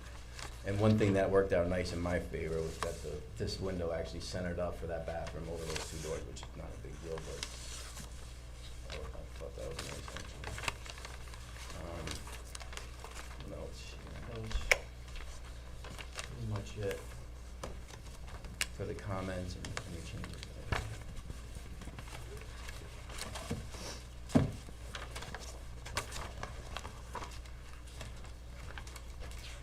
Okay, any other comments?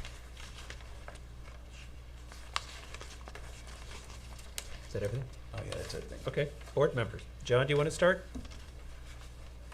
Yeah, I think the house looks fine. I think the changes made were very nice. The only thing, I wish we would have done the flared columns that are the characteristic of an arts and crafts home, but what you've done, I think, is fine. So no problem here. Jeff? Jane? I would agree that the flared column definitely added to the house, and I happen to prefer the cedar shake over, now they're gonna be metal columns rather than cedar shake? No, it's just a painted trim. Oh, okay, they're Yeah. wood, so they're not, Yeah. okay. When you had said that all the window and trim, I thought, Oh, it's gonna be a painted trim column that's gonna match the color of the windows, yeah. Originally, I don't know if you remember, it was a cedar wrapped tapered column, which was a little heavy, bulky looking, so I didn't get good feedback on that design, so. Jeff? Yeah, I think the changes are helpful. I'm indifferent to the original columns versus these columns, but I think the roof lines are a lot better, cleaner, and it's a nice design. Thank you. I think the changes are terrific. I think the thing, and I was probably the biggest objector to the cedar columns because I felt like you were borrowing an idea from another coast, which I didn't feel like worked as well in sort of the architectural language of Southampton. I think this brings it into, instead of being an example of another kind of house, it brings it to be a house that you designed. I think the massing to the front is great. The shingling detail on the second floor is unique, creative. I think in cleaning up the roof lines, especially in the rear, the rear roof lines are a little bit of throwback to sort of 1920s shingle style Southampton in a certain case, and houses that used to be along the beach. And the straight roof lines with just the flare give it personality without giving it borrowed history, so I think that's appropriate, and I think the color is subtle. I think it's a great house. I'm excited about this Yeah. one. Guess Um, what, I like it too. Do we have any comments from the public? Oh, Not on Zoom. Okay. Then I'm gonna move we accept the application for 144 Corrigan Street for construction of a two-story single-family dwelling with pergola. Do I have a second? second, All in favor? Aye. John? Aye. Okay. Thank you. Thanks, everyone. We had previously adjourned 69 Halsey to August 28th, and we previously adjourned 71 to September. So up now is new matters, which is Michael Dedio at 10 North Woolley Street for demolition, evaluation, and construction of a two-story single-family dwelling. Do we have affidavits, and are they in order? Yes and yes. Okay? we have anyone for doings?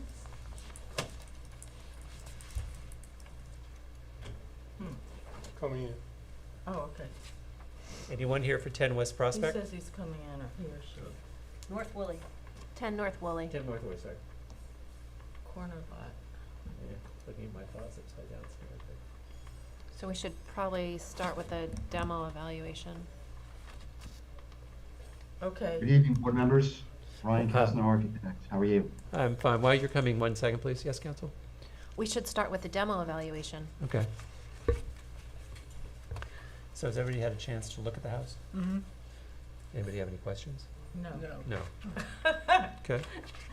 So do you want us to vote as separate articles? Do you want us to vote to accept the demolition request for 10 North Woolley? Yeah, just, you should vote that you're not going to propose to designate the building as a landmark. Okay.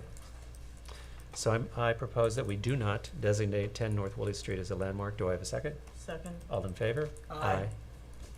Okay. Yes, sir. Well, thank you so much for making that so painless. I appreciate it. As you know, this is 10 North Woolley Street. It's on the corner of Pelletreau and North Woolley. I'm going to share my screen if that's okay. Can you see my screen, board members? We can. Yep. And quickly, thank you. It's hot. So we're on the corner of Pelletreau and North Woolley. What we're opting to do is put a single-family dwelling here, keep our parking to the side, that way it's on site, it's not, visible. This over here, this is just a back out, nothing else. It's just so they don't have to back, out like that. In the rear, we're proposing to put a pool, a pergola, and then a detached garage here. And we are gonna screen the whole thing with privets or arborvitaes or green giants, whatever the board likes. The house is a very simple double gable, very symmetrical. I believe we stacked the majority of the windows in here. Cedar roof, cedar shingles, wood windows, weathered gray shingles. Really as simple as we could possibly get here. Same thing in the back with a balcony. The detached garage is a 1-car. We're mimicking the same roof as this little sweep over here. Doing the same thing, same windows, same finishes, everything. And then we're doing a little pergola back here, open air pergola with the same finishes as well. And I know it's been a long meeting, so I'll just keep it short and sweet and ask for your comments. Okay. Who'd like to start?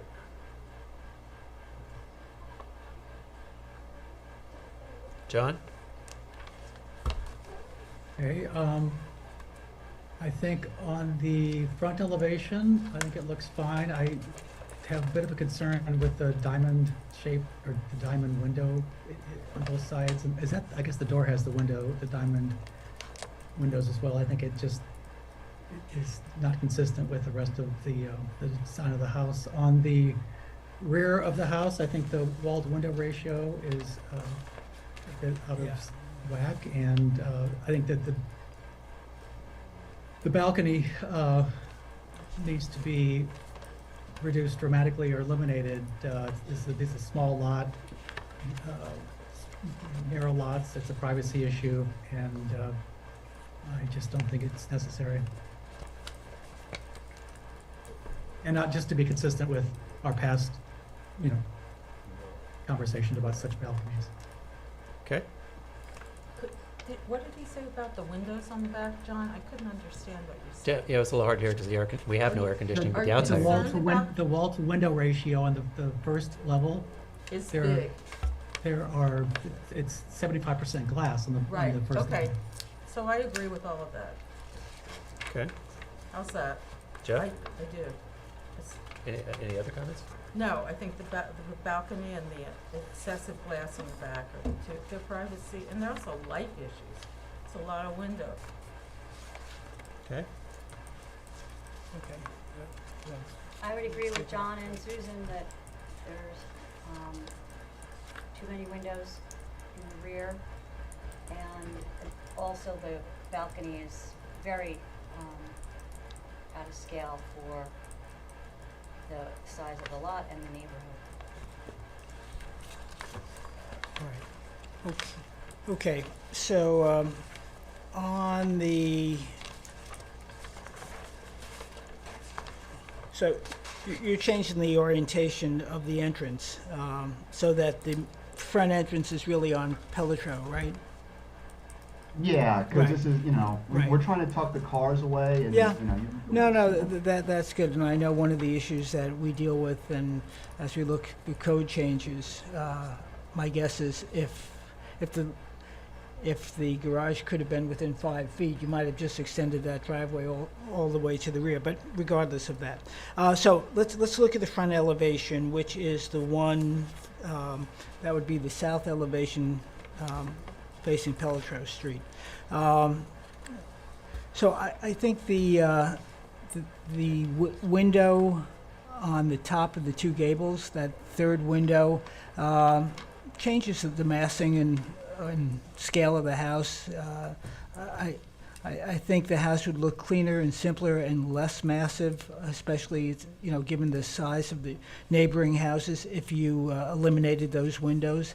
And then you have clean roof lines, except for the fact that you have those slope roofs, which, again, to use a phrase that Mark has, it's a borrowed form of architecture that doesn't seem to fit with this particular style of house. And then the use of the diamond windows, maybe that's a matter of taste, but I think in terms of having a simpler house on a neighborhood that's largely simple houses, you would probably do well by a different type of fenestration and on the front, and maybe solid doors rather than glass doors, but that's up to you. Let's see. Oh, and then in terms of the rear elevation, again, you're on a corner lot, so it's as much of a side elevation as it is a rear elevation. And as such, while we granted a previous application with probably as much fenestration, that house on that lot. This house on this lot has an excessive amount of fenestration that I think would create light issues and privacy issues. And then, of course, the balcony, the same thing. Again, this isn't at the back of the house, although you call it the back of the house. It's when people driving on North Woolley Street, it will be the side of the house. So I think barring that, those are my concerns. Okay. I would say the best way for me to describe what I'm thinking is there's something about the house that seems a little dishonest or Disney-esque because there's too much going on. First of all, I think the width of the two gables to the front are very narrow compared to the column in the center, so the rhythm of the house seems left and right, which makes it feel taller, and it has a strange massing to the street. All the swoop roof lines, that sense of borrowed history, I think, is wrong in the house. I think that needs to be cleaned up, made a little bit honest. I think the ratio of the windows, I think the truth is the windows are too big and for me, the big isn't much about light as it is about ratio, because I think the ratio of the window to the wall is off, and it's making those two front-facing gables seem even narrower and taller, which feels odd. And then when you have the diamond door and then diamond side lights and these two wider side lights, it almost looks castle-like. And I feel it's incongruous with sort of a Hampton's architectural statement or a Southampton architectural statement. So I think the front door needs to be cleaned up. I think it feels like an add-in that just doesn't feel right for the house.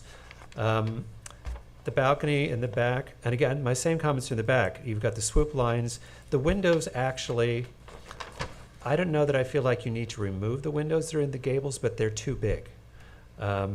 Scale-wise, they need to come down because they're inelegant in their scale to the size of the opening and the size of the other windows. When I look at the rear of the house, I don't know what those 4 single windows look into. That seems like a suddenly contemporary arrangement on a non-contemporary house, and because that will be visible because you've turned the house, I think it gives it odd. And my same comment about the windows and the roof lines there. And the same when I look at the left side elevation, the roof line over the front porch with that same swoop to it, just doesn't feel correct to me. The weird part about the balcony being so big is that balcony is actually now on North Woolley Street because you're a corner lot. So I think it feels as if that balcony is too large, both for the neighbors on both sides of the street, and it's actually extremely visible from the street. As for the pool house, or garage, let me go to the garage, the front elevation, same comment. If the roof lines were straightened up, I'd want the light fixtures. You got front mounted light fixtures. I can't tell what they are. I'd like to see a cut sheet on those so I understand what they are. But other than the roof line and that, I think the garage is fine. And as for the, I guess the pergola we're calling in the back, that seems fine. I just have to see it compared to the updated design plan that we have for this house. We're going to sort of a gentle neighborhood with us. I guess at the end of the day, it feels like you're going to a general neighborhood with a house that feels too fanciful. It's not quite cohesive, and therefore it makes this massing look larger and architecturally disharmonious with the other newer houses and the older houses that are in this neighborhood. So, I have a question. So the pergola on page SK 6.0 in the middle, where we see the proposed front elevation of the pool house, where is the outdoor fireplace? Is that the house? It's here. What is that on? Is that? Well, no, it's part of this pergola. There's Well, going to be a trellis over the top of it. I don't think it has side walls, does it? Well, it has we have one wall right here along the back. Yeah, I see And that. one That's over what here. I'm asking. I'm not down with that. I don't know. I guess, We've seen that before. and that big chimney? For an outdoor fireplace, we've seen that before. There's one we approved recently over on Harvest. I don't have as much of an issue with that. All right, well, I think it's unattractive, Yeah. personally. Okay. But, okay. So those would be my comments. Just one quickie, because Susan's comment triggered. It's actually a wraparound wall. Where is the pool equipment going to go? Right here. Right behind it. It's out of sight, out of mind. Where? It'll be right here. Oh, well, it should be on the survey. Well, it says pool equipment. See where it says proposed pergola? Okay. That's right. Right, all right. He's right. So there's a It's right little, there. Yeah. okay, It's behind that wall. And part of the purpose of the wall is to block the noise of the pool equipment. gotcha. Okay, great. I just have a question. When you move the house, with the facing house from Woolley to Powledge Road, is the post office then going to change the street address? No, it was just the way the setbacks were working, and the envelopes. This was a much better envelope for this property. It's just the way the code is written in this case, because the setbacks at the rear and the side and how you have to pick them. That's really what started to drive this. I only say that because I recently built a house on a corner lot and we moved the entrance and no one could ever find it. because the way the street numbers go don't make sense. Right. So, and where your mailbox is gonna be at the end of your driveway, so you might want to talk to the post office just to make everybody else's life easier. Yeah. So those would be my comments. Okay. Do we have any comments from the public? Okay. While we do that, Ryan, I just wanted to point out, you have a corner clearance here, so when you do the hedges, you might have to show a chamfered area there. Right.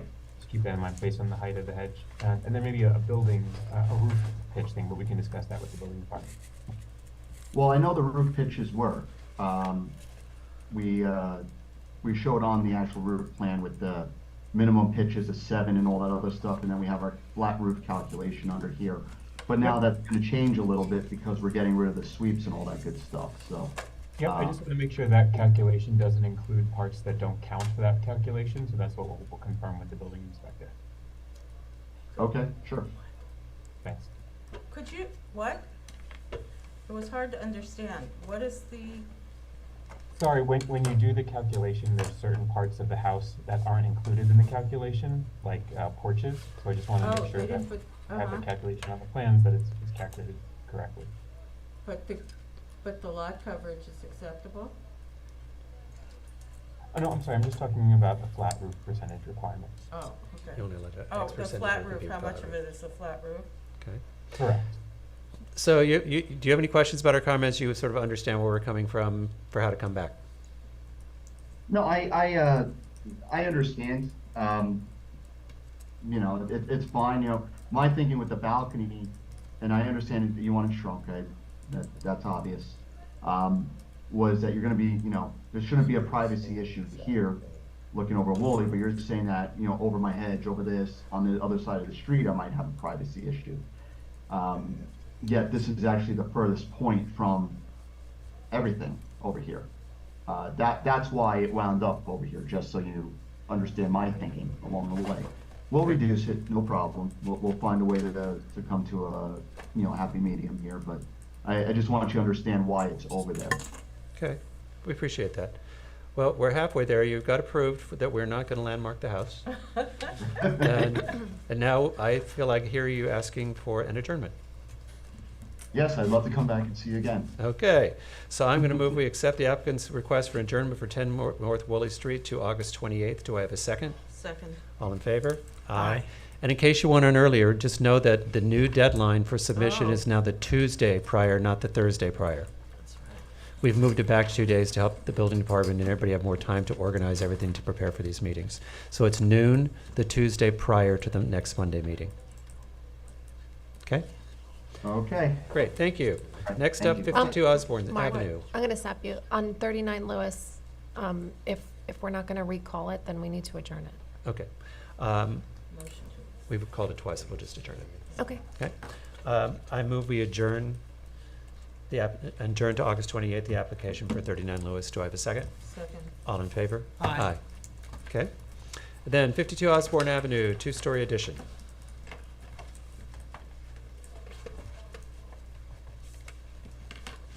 Uh-oh. We have affidavits and they're in order. Do we have any person? Are they coming in?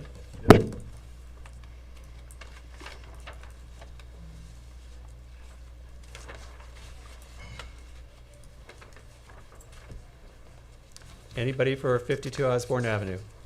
Hi, it's Brian Brady. Oh, Brian. I'm here. Yep. Okay. Okay. Here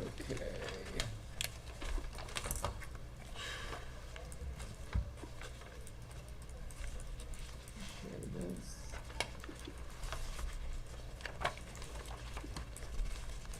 Okay, can you see my screen? Yes. Yeah. Okay. So 52 Osborne, this is a two-story addition to an existing house. You can see on the site plan here, it's a very small addition in the rear and on the side of the existing house. And in elevation here, this is the original front of the house. This is the addition to the side, the rear of the house. and this is the one side, and this is the other.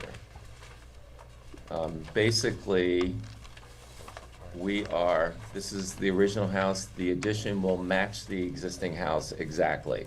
Same window, same trim, same siding, all the details are the same.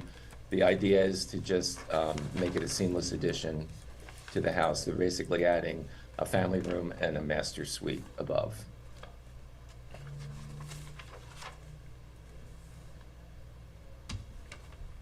Okay.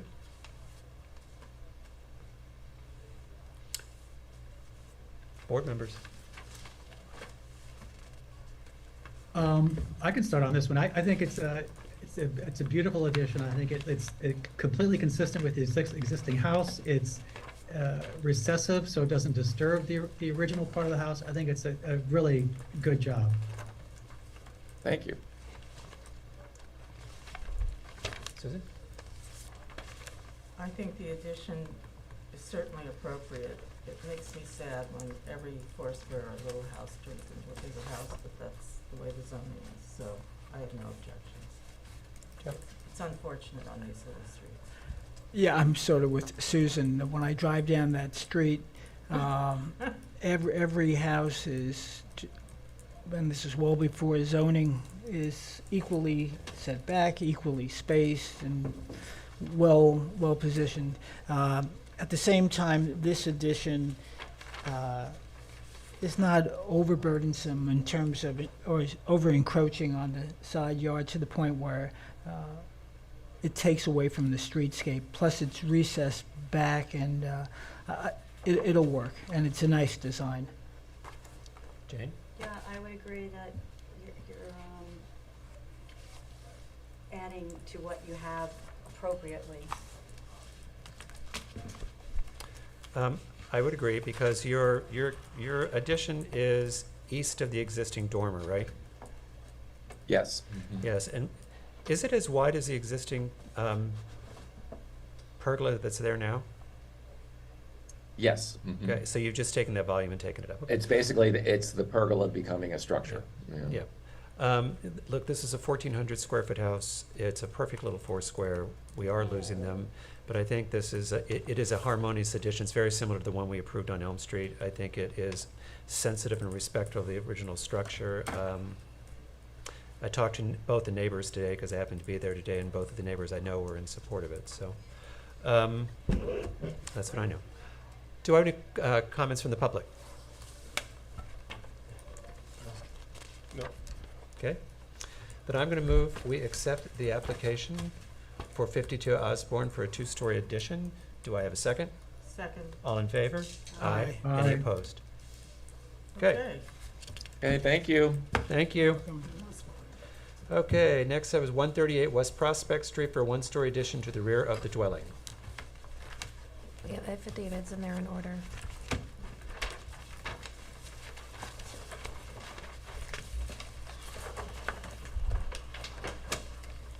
Can you push it forward some? Can you push him toward me a little bit, please? Thank you. Good evening, David Sherwood. I'm the architect for the applicant, 14 Wild Cherry Lane, Sag Harbor. This is for an addition to the rear of the existing house that was built in 2009, 2010 for the purpose of a family room. It's about 310 square feet, and it is, well back of the existing house. It matches all of the existing materials: fascia, soffit, siding, windows. And part of the existing,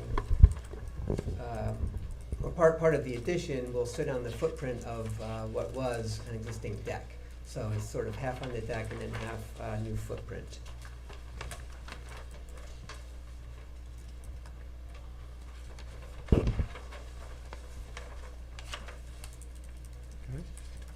You want to take us through the materials and the elevation, please? And Sure. light, and any light fixtures? No additional light fixtures because the addition is adjoining or abutting an existing porch, which currently has ceiling fixtures on that porch ceiling, so there's no light fixtures being added. The siding is red cedar shingles, left natural to match the existing. All of the window trim, fascia, soffits are all white painted, either AZAC or pine. The windows are Anderson windows matching the existing windows, light cuts, sizes. And the roof is asphalt roof to match the existing. Okay. Board members.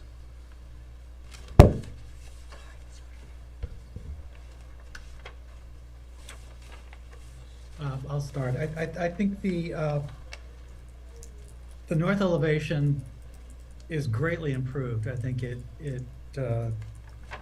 makes a much more traditional house, consistent with many homes in the village. The south elevation, I mean, I'm okay with the Palladian windows only because it mimics what currently exists. Otherwise, I wouldn't. I prefer not having the Palladian windows at all. But I think it's fine. And actually, that's my only comment. Okay. Jeff, Jane?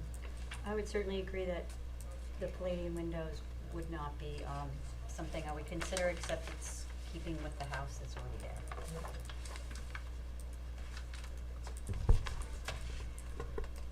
But I'm correct in that you're removing them in the proposal for the north elevation.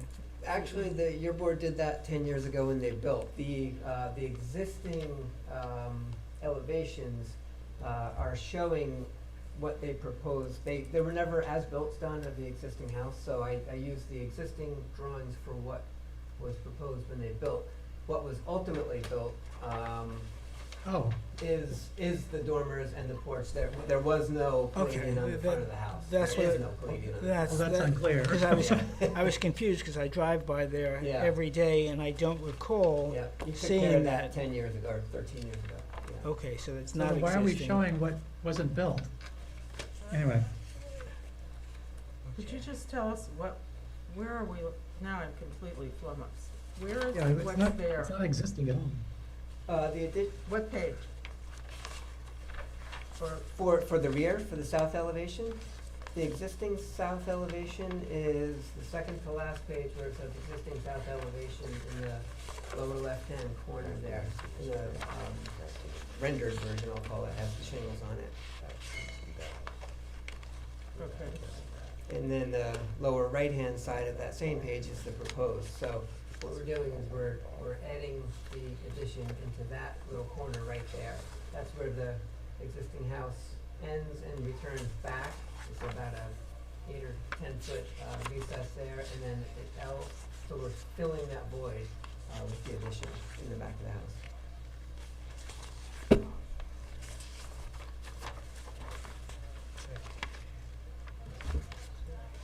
Jeff, Jane? So, okay, so that which says existing south elevation, is that truly what exists? Yes. Physically Yeah, that today? Palladian is there in the master bedroom overlooking their rear yard, yeah. Right. And then the proposed Yes. has a Palladian over here to match that. Right. Okay, I gotcha. Okay. Yeah, that's the main event, is that one elevation right there, where we're just coming off of the house with the addition. So that's the only thing that's changing, and really, right? That's The it. north elevation was never constructed as you're showing Correct. as existing. Right, right.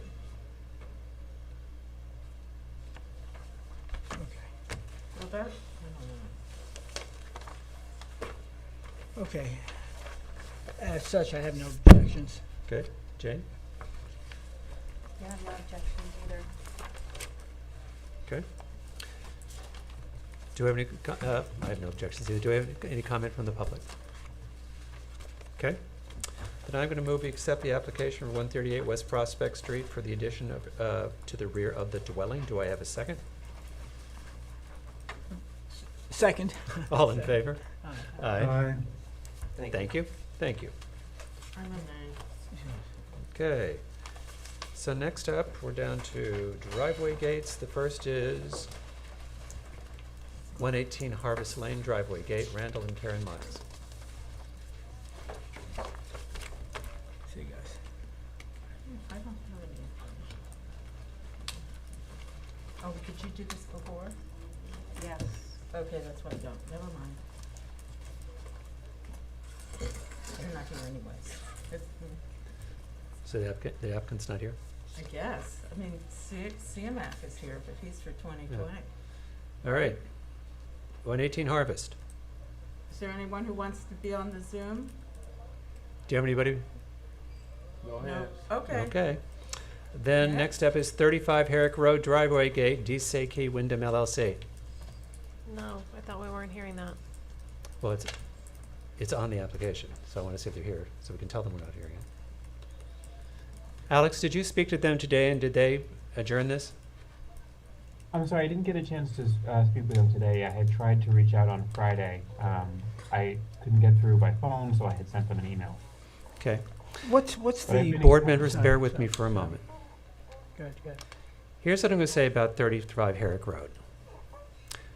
And this is a lot, but I want this on the record. On September 13th, 2021, they came to this board and the owner for an application that was denied after the fact. They had previously come presented a gate that was denied. The owner then built this gate. It was never permitted. It was denied. They came to this board with the existing gate, which was then denied. They then adjourned to September 27th. On September 27th, they adjourned to October 25th, 2021. On 10/25/21, they brought the same solid gate back in, and I have timestamps on these if anybody needs them on the tape. And there was a long explanation from the gate builder asking us to tell him what might be acceptable. So they were adjourned. They came back on 11/22 and were again a no-show. They had adjourned to December 13th, 21, and were again a no-show. Again, this is for a gate that has always been illegal. On the 24th of January 2022, we required that we reposted, and Laurel Centeno came back. The gate had 45-degree sideways louvers, which from the front rendered the gate solid. There was a lot of comment about it was inappropriate and the gate was denied. But in that, the gate, Laurel Centeno did state that he realized the gate needed to be 18 feet from the road. The plans they had at that time also did not detail the electrical box that's on the site, and it was still 15 feet from the road, but their plans didn't show dimensions from the road, so that was denied. They adjourned to 2/14/2022, where they were a no-show again. They were adjourned to 2/28/22, and were a no-show again. They were adjourned and put on the agenda for 3/14/22, and were again a no-show. Then Board Chairman Jeff recommended a letter to the building inspector to please take action against this illegal gate. On 3/28, they postponed again and were again a no-show. On 4/24/23, they were again a no-show, and they also had no affidavits. They went on our agenda again on May 8th, 2023, at this time from East Hampton Fence and Gate, who came in with a site plan showing the gate 15 feet off the street, which does not match village code, at which point we were told we could not hear this application. We were then sort of told they were considering seeking a variance, so they adjourned to August 14th. No variance has been sought from the ZBA. Now here we are on August 14th. The only thing in our file is the same plan that is still not to code, and then they've no-showed once again. So as far as I'm concerned, the building inspector and the village of Southampton I urge you to take action. This gate was illegally built more than 3 years ago, and to have this many appearances and wasting this board's time with this many no-shows, it's wrong. And I'm going to ask the building department to please take appropriate action. And you should have it taken off the agenda. Can we take it off the agenda? Of course. Okay, Yes. so I'm going to It's move. not- I'm it's not going compliant. to move that we remove 35 Herrick Road from the agenda. I second. All in favor? Aye. There you go. Okay. Next matter is 2020 Meadow Lane.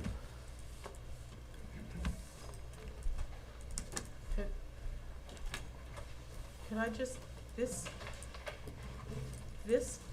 could I say something about this before we ever get into it? We have affidavits and they're in order. Okay, this gate is in the middle of wetlands, and needs to go to the zoning board. Why is it before us?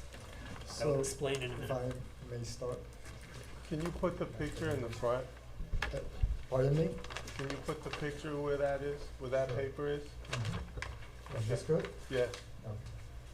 So, presently we have an application in front of the zoning board for both the gate and amendment and additions to the house.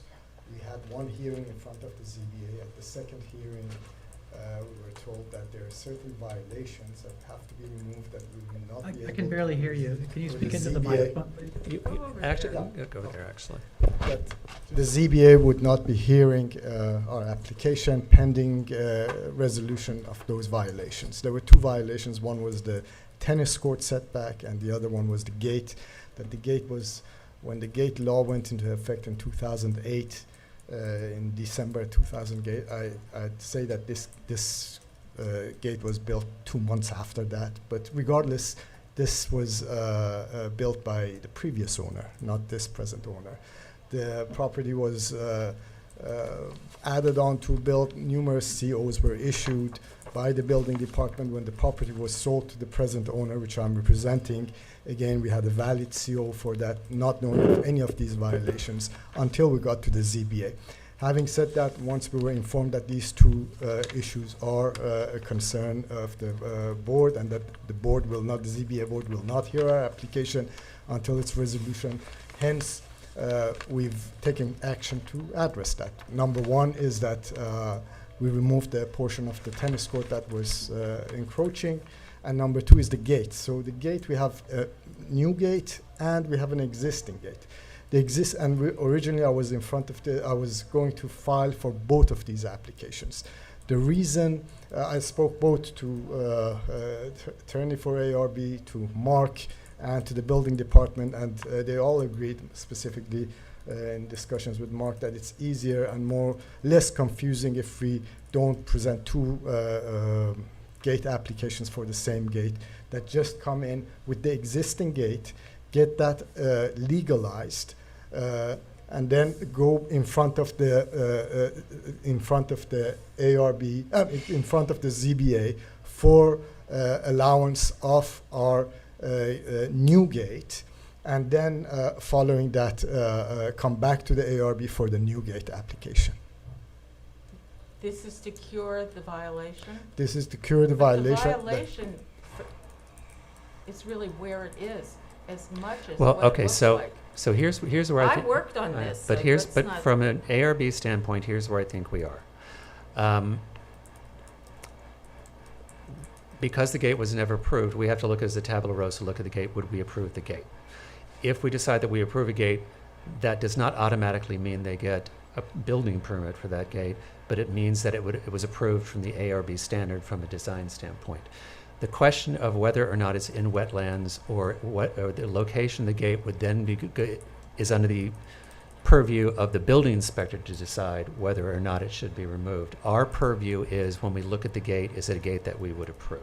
I think it's the purview of the zoning board, not So, But- Susan, yes, the zoning just board, the building inspector. when we go in front of the zoning board would still have the authority So what's the point and the of us doing mandate. this now? That's what I The don't But only- here's, because of the new law 2022, we have a weird I catch. know about the law. I've but worked on You this. asked I me a know all question, about the Susan, violations. Susan, you asked me a question, I'm going to answer Okay. it. What this applicant finds himself is a catch-22, whereas in order to go to the ZBA, this violation has to be cured. So, which is the right of the building inspector, put it on the agenda for us to review it from the ARB perspective. That does not mean that we are approving the building. The building permit then becomes, again, under the aegis of the building inspector. Is that correct, Alice? Well, Yes, and the building inspector did not determine a violation here. That's what the law says. And Correct. they referred it to the ARB. So So- the ARB is reviewing it, and that's the building inspector's job, and now the ARB is doing their job. Right, but did the building inspector, so everything that we receive has the imprimatur, or at least the approval that it meets code. So right? Everything we see presumably meets setbacks and Yeah, so Sometimes it does, CMAC. sometimes it doesn't. That's the problem.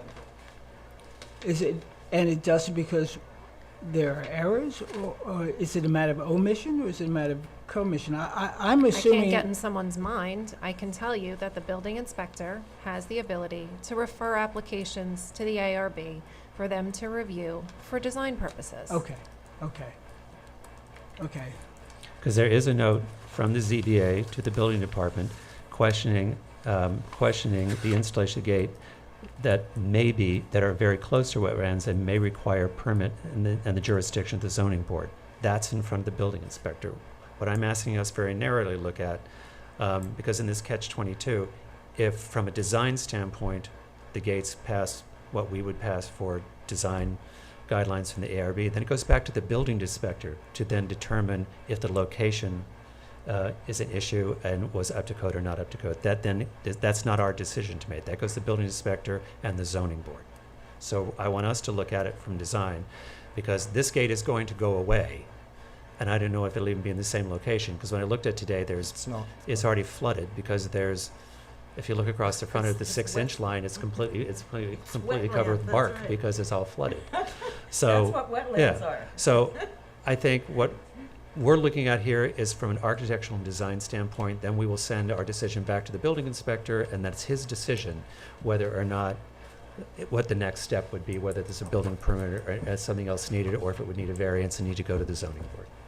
And that's even though that in a normal gate approval, we wouldn't approve it if it weren't 18 feet away from the streets. But that has no bearing on this particular case. The gate is 18 feet, more than 18 feet from this. I can answer that. Oh, okay. I hear what you're saying, John, that, if we see there is an obvious issue where it doesn't meet a setback, no, we're not going to review that, because clearly that needs zoning board. But given that the building inspector, whose jurisdiction it is to determine whether something needs a wetlands permit, has not made that finding, I think it's Okay. appropriate for this board to opine on the design of the gate. Okay, great. I just, Alice, obviously you know more about this. It's the precedent thing that.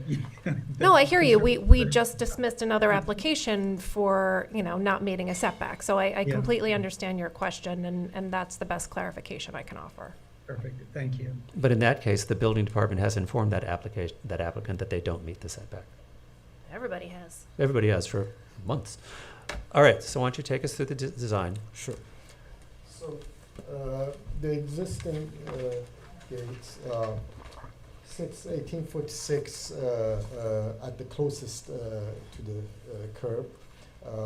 It's got more than 60% of it transparent.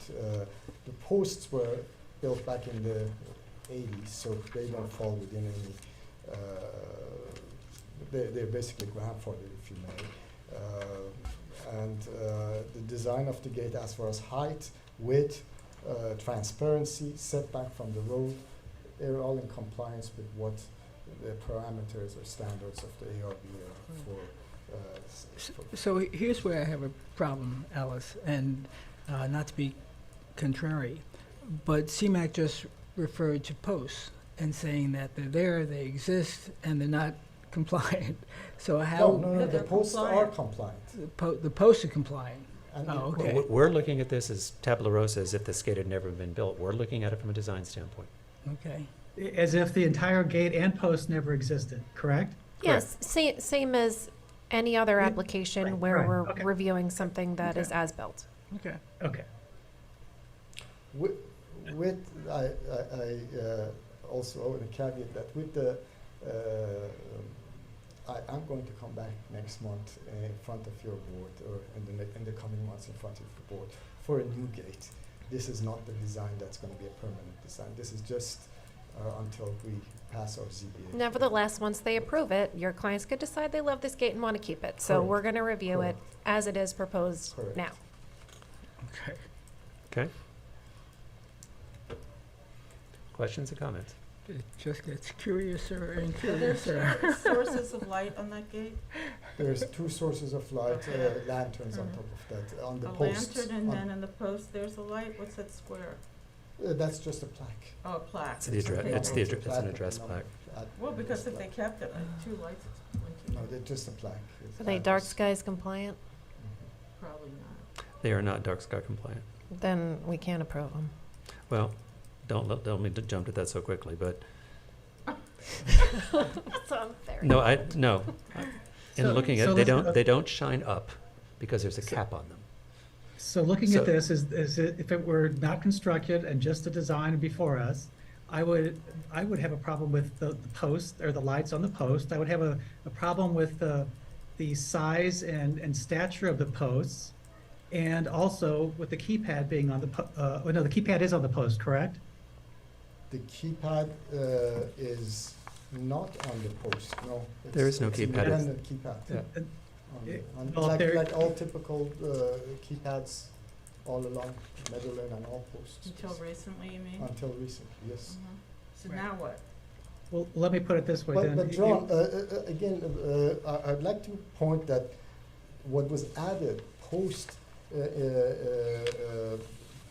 law for the gate going into it, is that these posts were existing. I am responding to what I was instructed to do Yep. regarding this gate and post as if it never existed. And the comments I'm giving are based on that and our review of other such gates in the village. And with that in mind, I have an issue with the lights on top of the posts. I have issue with the scale of the posts themselves. And if there is a keypad that's not there, the keypad should be on the gate or controlled by a mobile device or something. We don't do the detached keypads. So those are my comments. Okay. Board members? Well, what is the cure for that? They wanted, I get why they want to have an approval, but we don't want to approve stuff that we shouldn't approve. So how do we do that? Well, Ask them to deactivate the key? we're just going to approve a gate as if one doesn't exist, right? Well, that's a That's problem it. then. Yes. Well, that's a problem for them. Yeah, but then they can't go In forward. front of the ZBA. We can't approve it as is if we don't All agree. right, This I'm is a staying out of tough that part, I didn't bring that up. So, in terms of the design and scale of the gate, given the size of the property and the distance from the other properties, it's harmonious. In terms of it's been the policy of this board for a number of years not to allow installation of external keypads, so if you can find a way of putting the keypad in the gate, I would approve it within the column. And what about the lights on the top? I'm relatively indifferent about that, again, given the size of the property and the distance from the other properties and just the whole general area. I mean, it's so And is that wooded consistent with how and landscaped. So. Jane? I feel like it's catch-22.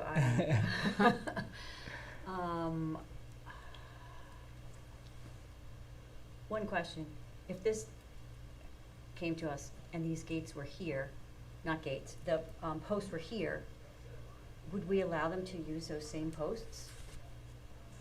Or would we say, no, those posts are, so hypothetically? It's really up to you. It's a non-issue. What- They don't exist.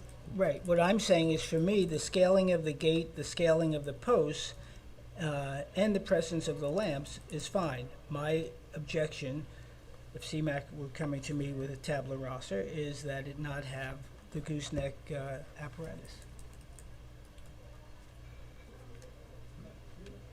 Okay. And so we can approve it on that, we can approve it on that basis. But this is a 14-year-old gate that is going to be demolished. And I understand the predicament of the board, but I beg the board to also understand the predicament of me and my applicant. Right. This is something that we did not initiate on our own. Right. It was basically erroneously handed on by the building department Yeah. through this present owner, through issuance of a CO, certificate of occupancy, stating that this is according to law. By no means we're trying to get an approval for a gate that is not in tandem with what the ARB needs. We just want to go through the process of ZBA. ZBA does not even accept hearing our application. Right. So if this it- is like a Kafkaesque thing. I know it may seem that way, but so if I approve it with the gooseneck, and then you come back to me with a new gate, and you're gonna say to me, as I would if I were you, but Jeff, you Well, approved it Jeff, with the you gooseneck. know that the architecture board always has the power to give approvals conditionally. You can give a conditional approval that the gooseneck should be removed within a certain amount of time. I can also I give an don't know approval about that the that. gooseneck should be just that the control pad should be removed from the gooseneck and relocated onto the column. And just move it. Yes, I mean, We could conditionalize it that way. yes. Look, and if we approve this with the lights on top of the post, it's contrary to our past decisions I have on. no problem tomorrow and not going knocking down those lights down. Okay. So maybe, If that's what it is. it's gonna be hard to, and the people already live there, right? Yes. So moving the keypad seems like a really expensive idea considering you don't wanna be. Well, it's wired to the post, so all you gotta do is dig it up, take the wires and re-screw it into the post. But Okay. We well, can then- do Let me ask this okay. question to And Alice. maybe you could take the lights off, No, I can take the lights or off, sure. yeah, remove the fixtures. Okay. I'll remove the fixtures, that's Alright. not a problem. I think- I can. Okay. I Do realize we- that it was, that they weren't aware of it, but it puts us in a very odd situation, because then the next guy comes down the pike and tells us, well, you approved the freestanding So we approved the thing." design without the lights and with the keypad on the post. relocated on the post. Right, Yeah. Relocate. Yeah. Very well.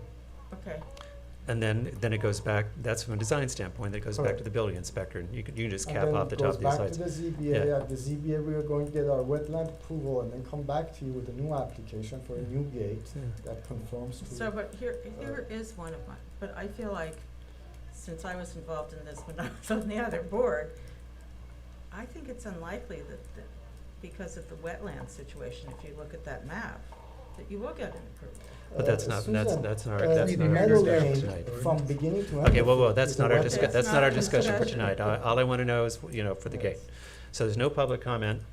So what I'm going to do is, I'm gonna move that we approve the gate at 2021 Minute Lane, conditioned on the removing of the light fixtures and the relocating of the keypad to the post. Very well. Do I have a second? Second. All in Okay. favor? Aye. Aye. So now you can move on. Thank you, ma'am. Okay. Okay. And then we'll see you with the next Do it version. again. But Alice's comment is correct. They could change their mind and just leave it there, so, 118 Harvest Lane, are we adjourning that? yes. I'm gonna move we adjourn the application for 118 Harvest Lane. Do I have a second? Second. All in favor?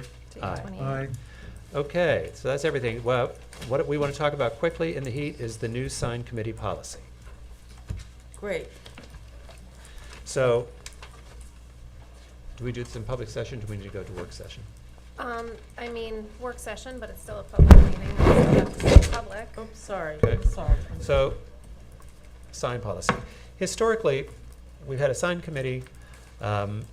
We work with the building department, who communicates with the sign committee, who gives us comments to the building department, who take them to the applicant, because the goal has been to speed up the signage process, to help the signage, and people opening business in the village do it faster, to help the village.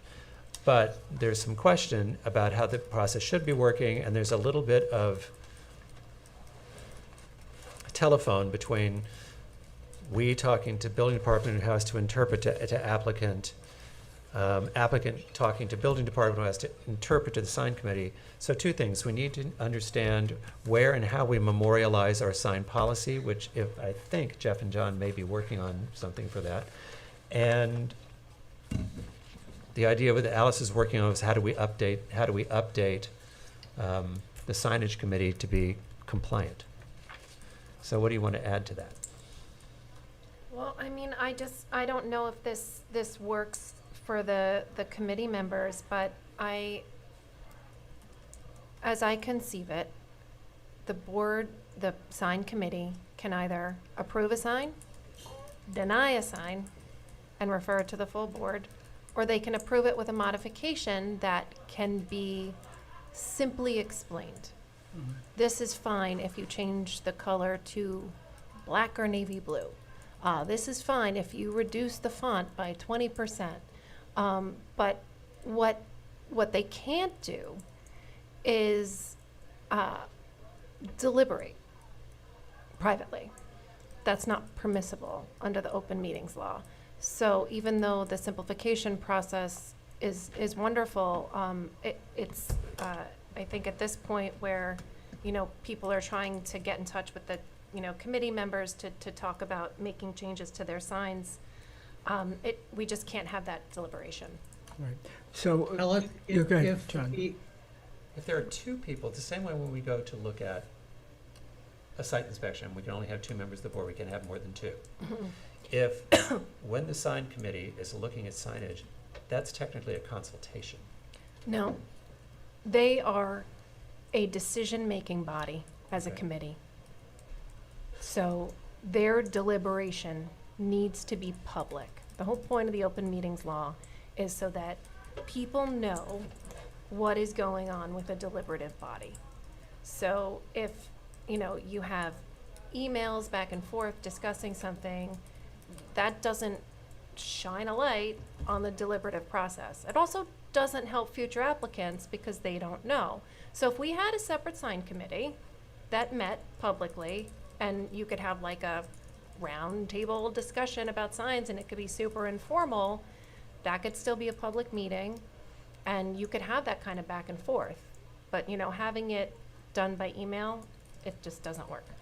Are you saying it has to be done in a forum like this, or It has to be public. can it be done via email, but we only have limited in terms of approve, disapprove, or approve Yeah, with either is fine, but if you're getting into deliberation, if you're saying, this, you know, this sign is, it's too busy, the colors are too much, resubmit it with, you know, the colors toned back. You can't do that. Because then you're deliberating and deliberating, and then the public is not privy to your deliberative process. If you met informally once a month, and, you know, it was publicly noticed as a meeting, you know, you wouldn't have to do a public hearing or anything like that, but it would just be a meeting where that's scheduled, it's noticed, and people could come in and present, you know, their signs to you, and you can deliberate with them.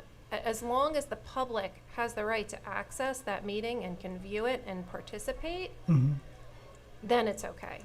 and we'd have to do it in a hybrid forum like this? No. Or not? I don't necessarily think you would have to do it hybrid, but I think you would have to, you know, do it here. So would you think to do it 45 minutes before the 6 o'clock start of the meeting? I mean, that's I mean, a I big think ask on the members. It is, everything's a big ask, but I suggest we bring it before the full board again, go back to what we were doing previously.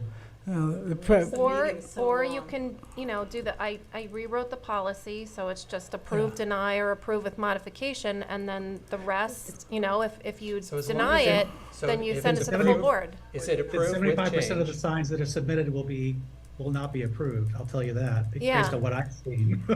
Yeah, and then, you know, maybe after it goes back to the full board and people, you know, start seeing that these things aren't just getting approved, they'll pay a little more attention to the policy. Make sure it's late and I'm hot, so let me make sure I say this right. So if it went through email, and it's not deliberative, it says it's approved with these modifications. Yeah, but it has to be something you can state clearly. Right. But how could it be approved by, it's only 2 people that need to approve it? Yeah. No, actually, I have to say that what Jeff and I suggest is fairly clear. I don't think there are any, you know, it's the interpretation, it's the communication of that. Well, if I hear Alice correctly, you can say approved with these modifications to the applicant, and if they don't understand it, then they have to request to come to the full board for clarification. That's fine. Is that the I case? believe that's what we've been doing. Because after that, it would go into deliberation. So if they don't Is that right? agree to that, is that what you're thinking? Right, so like, you give me a sign, I say, I It don't know, has to be navy blue. these two say, it's approved with this But- modification, if it's 20% smaller and it's green. Contingent upon receiving all complete information on the signs. And I've actually sent a new form to Alex, we haven't had a chance to talk about it, that outlines its checklist of everything that needs to be provided for a sign application to be reviewed. Dimensions, colors, font sizes, the dimensions of the space we're filling, everything that we need to interpret the code against the request. So Without then, that, I mean, you can always just respond, John, this application's incomplete. well, then 75% of the sign requests will be sent back. But that's fine with me. Yeah. Yeah, Because- I love a Okay, good so checklist. our options, right now, our email options, approved, approve with modification, or denied. Yeah. And then if that goes back to the applicant, and they're either going to make the sign with the recommended modifications, or they're going to request to come to the full board Mhm. So how do they communicate their? through the agree- building department. Oh, okay. Do we, will they have to, if they come before, well, you didn't say necessarily they have to come before the full board. You said, I think I heard you saying that if it involves deliberation, then it has to be public. Right, if they want to come back and say, if you say, approve with these modifications, they come back and say, well, what if I decide to, at that point, it goes to the board. That goes to the board or it goes? That okay. becomes a There's deliberation. no negotiation Right. with you guys. Yeah. Right, right. You That guys works. say whether or not it's okay, and if it's not okay, goes to the full Okay. board. So then at that point, can we clarify, at that point, we give our approved if they come back with additional asks, then it's up to the building department to say it needs to go before the full board. It's not up to Jeff or I. We No, shouldn't be involved at that then point. the applicant can request that it goes to the full board, or then the building department would have to put it onto the full board, because beyond the one back and forth, then it becomes deliberation, which has to be public. Right. Is that correct? Perfect. I Is that agree. right? That works Yeah. for me. Yeah, that's fine. I think it'll save everyone a lot of Will aggravation. they be required to post and notice? Nope. No, okay. No. So No, it'll that's just not be in the added sign to law. it- just added to the agenda. Okay. Exactly. Yeah, that's fine. Alice, the committee members are able to vote outside of a meeting? They are able to indicate an approval, denial, or approval with modification outside of the meeting as a committee. Right, because the code allows for the board to designate a committee. Mhm. So that authority already exists. Exactly. What they're not allowed to do is deliberate. Right, gotcha, okay. Okay? So I did I think actually you're- prepare this. She prepared a policy. Yeah. So we can vote on it. Well, if we all agree that this is, Yeah. because that sounds like a workable situation, because what we're trying to do is two things: still be quick, be legal, and try to cut down the amount of back and forth of building departments to signage committee, because that's the deliberation part. So I think that benefits all people. No, And if I read Simplifies you, everything. I think that's what this does. Yeah, and I also Can I added that ask to see it's it? via email, because it used to, we originally did this like we originally did this pre-COVID, and the committee members went in and signed the folder. Right. So now they can do basically the same thing, but via email. Okay. So we need to move to accept the policy? Yes. Okay. So Will I move this be shared with the building department? Yeah, you'll get it. It'll be signed tonight. Yep. Okay. There you go. Just make sure I get the title right. I move we accept the Board of Architecture Review and Historic Preservation resolution adopting signage committee Are we gonna read on the August policy 14th. I didn't get that piece of paper. Didn't we all get Alice it? sent I didn't. I think Okay. Alice sent it around. Do I have a second? Second? All in favor? Aye. There you go. We have a policy. Excellent. I'm sorry, John's vote? Any opposed? Okay, so with that, I'm going to move we close the, Request for guidelines, if that's something that can be shared and I made guess public. you can sign it now if you want to. That's all right. I've got it in here for you. Okay. okay. I'm going to move we close the August 14th meeting of the Southampton Board of Architecture Review and Historic Preservation. Do I have a second? Second. All in favor? Aye. Aye. Thank you mucho. Thanks, Douglas.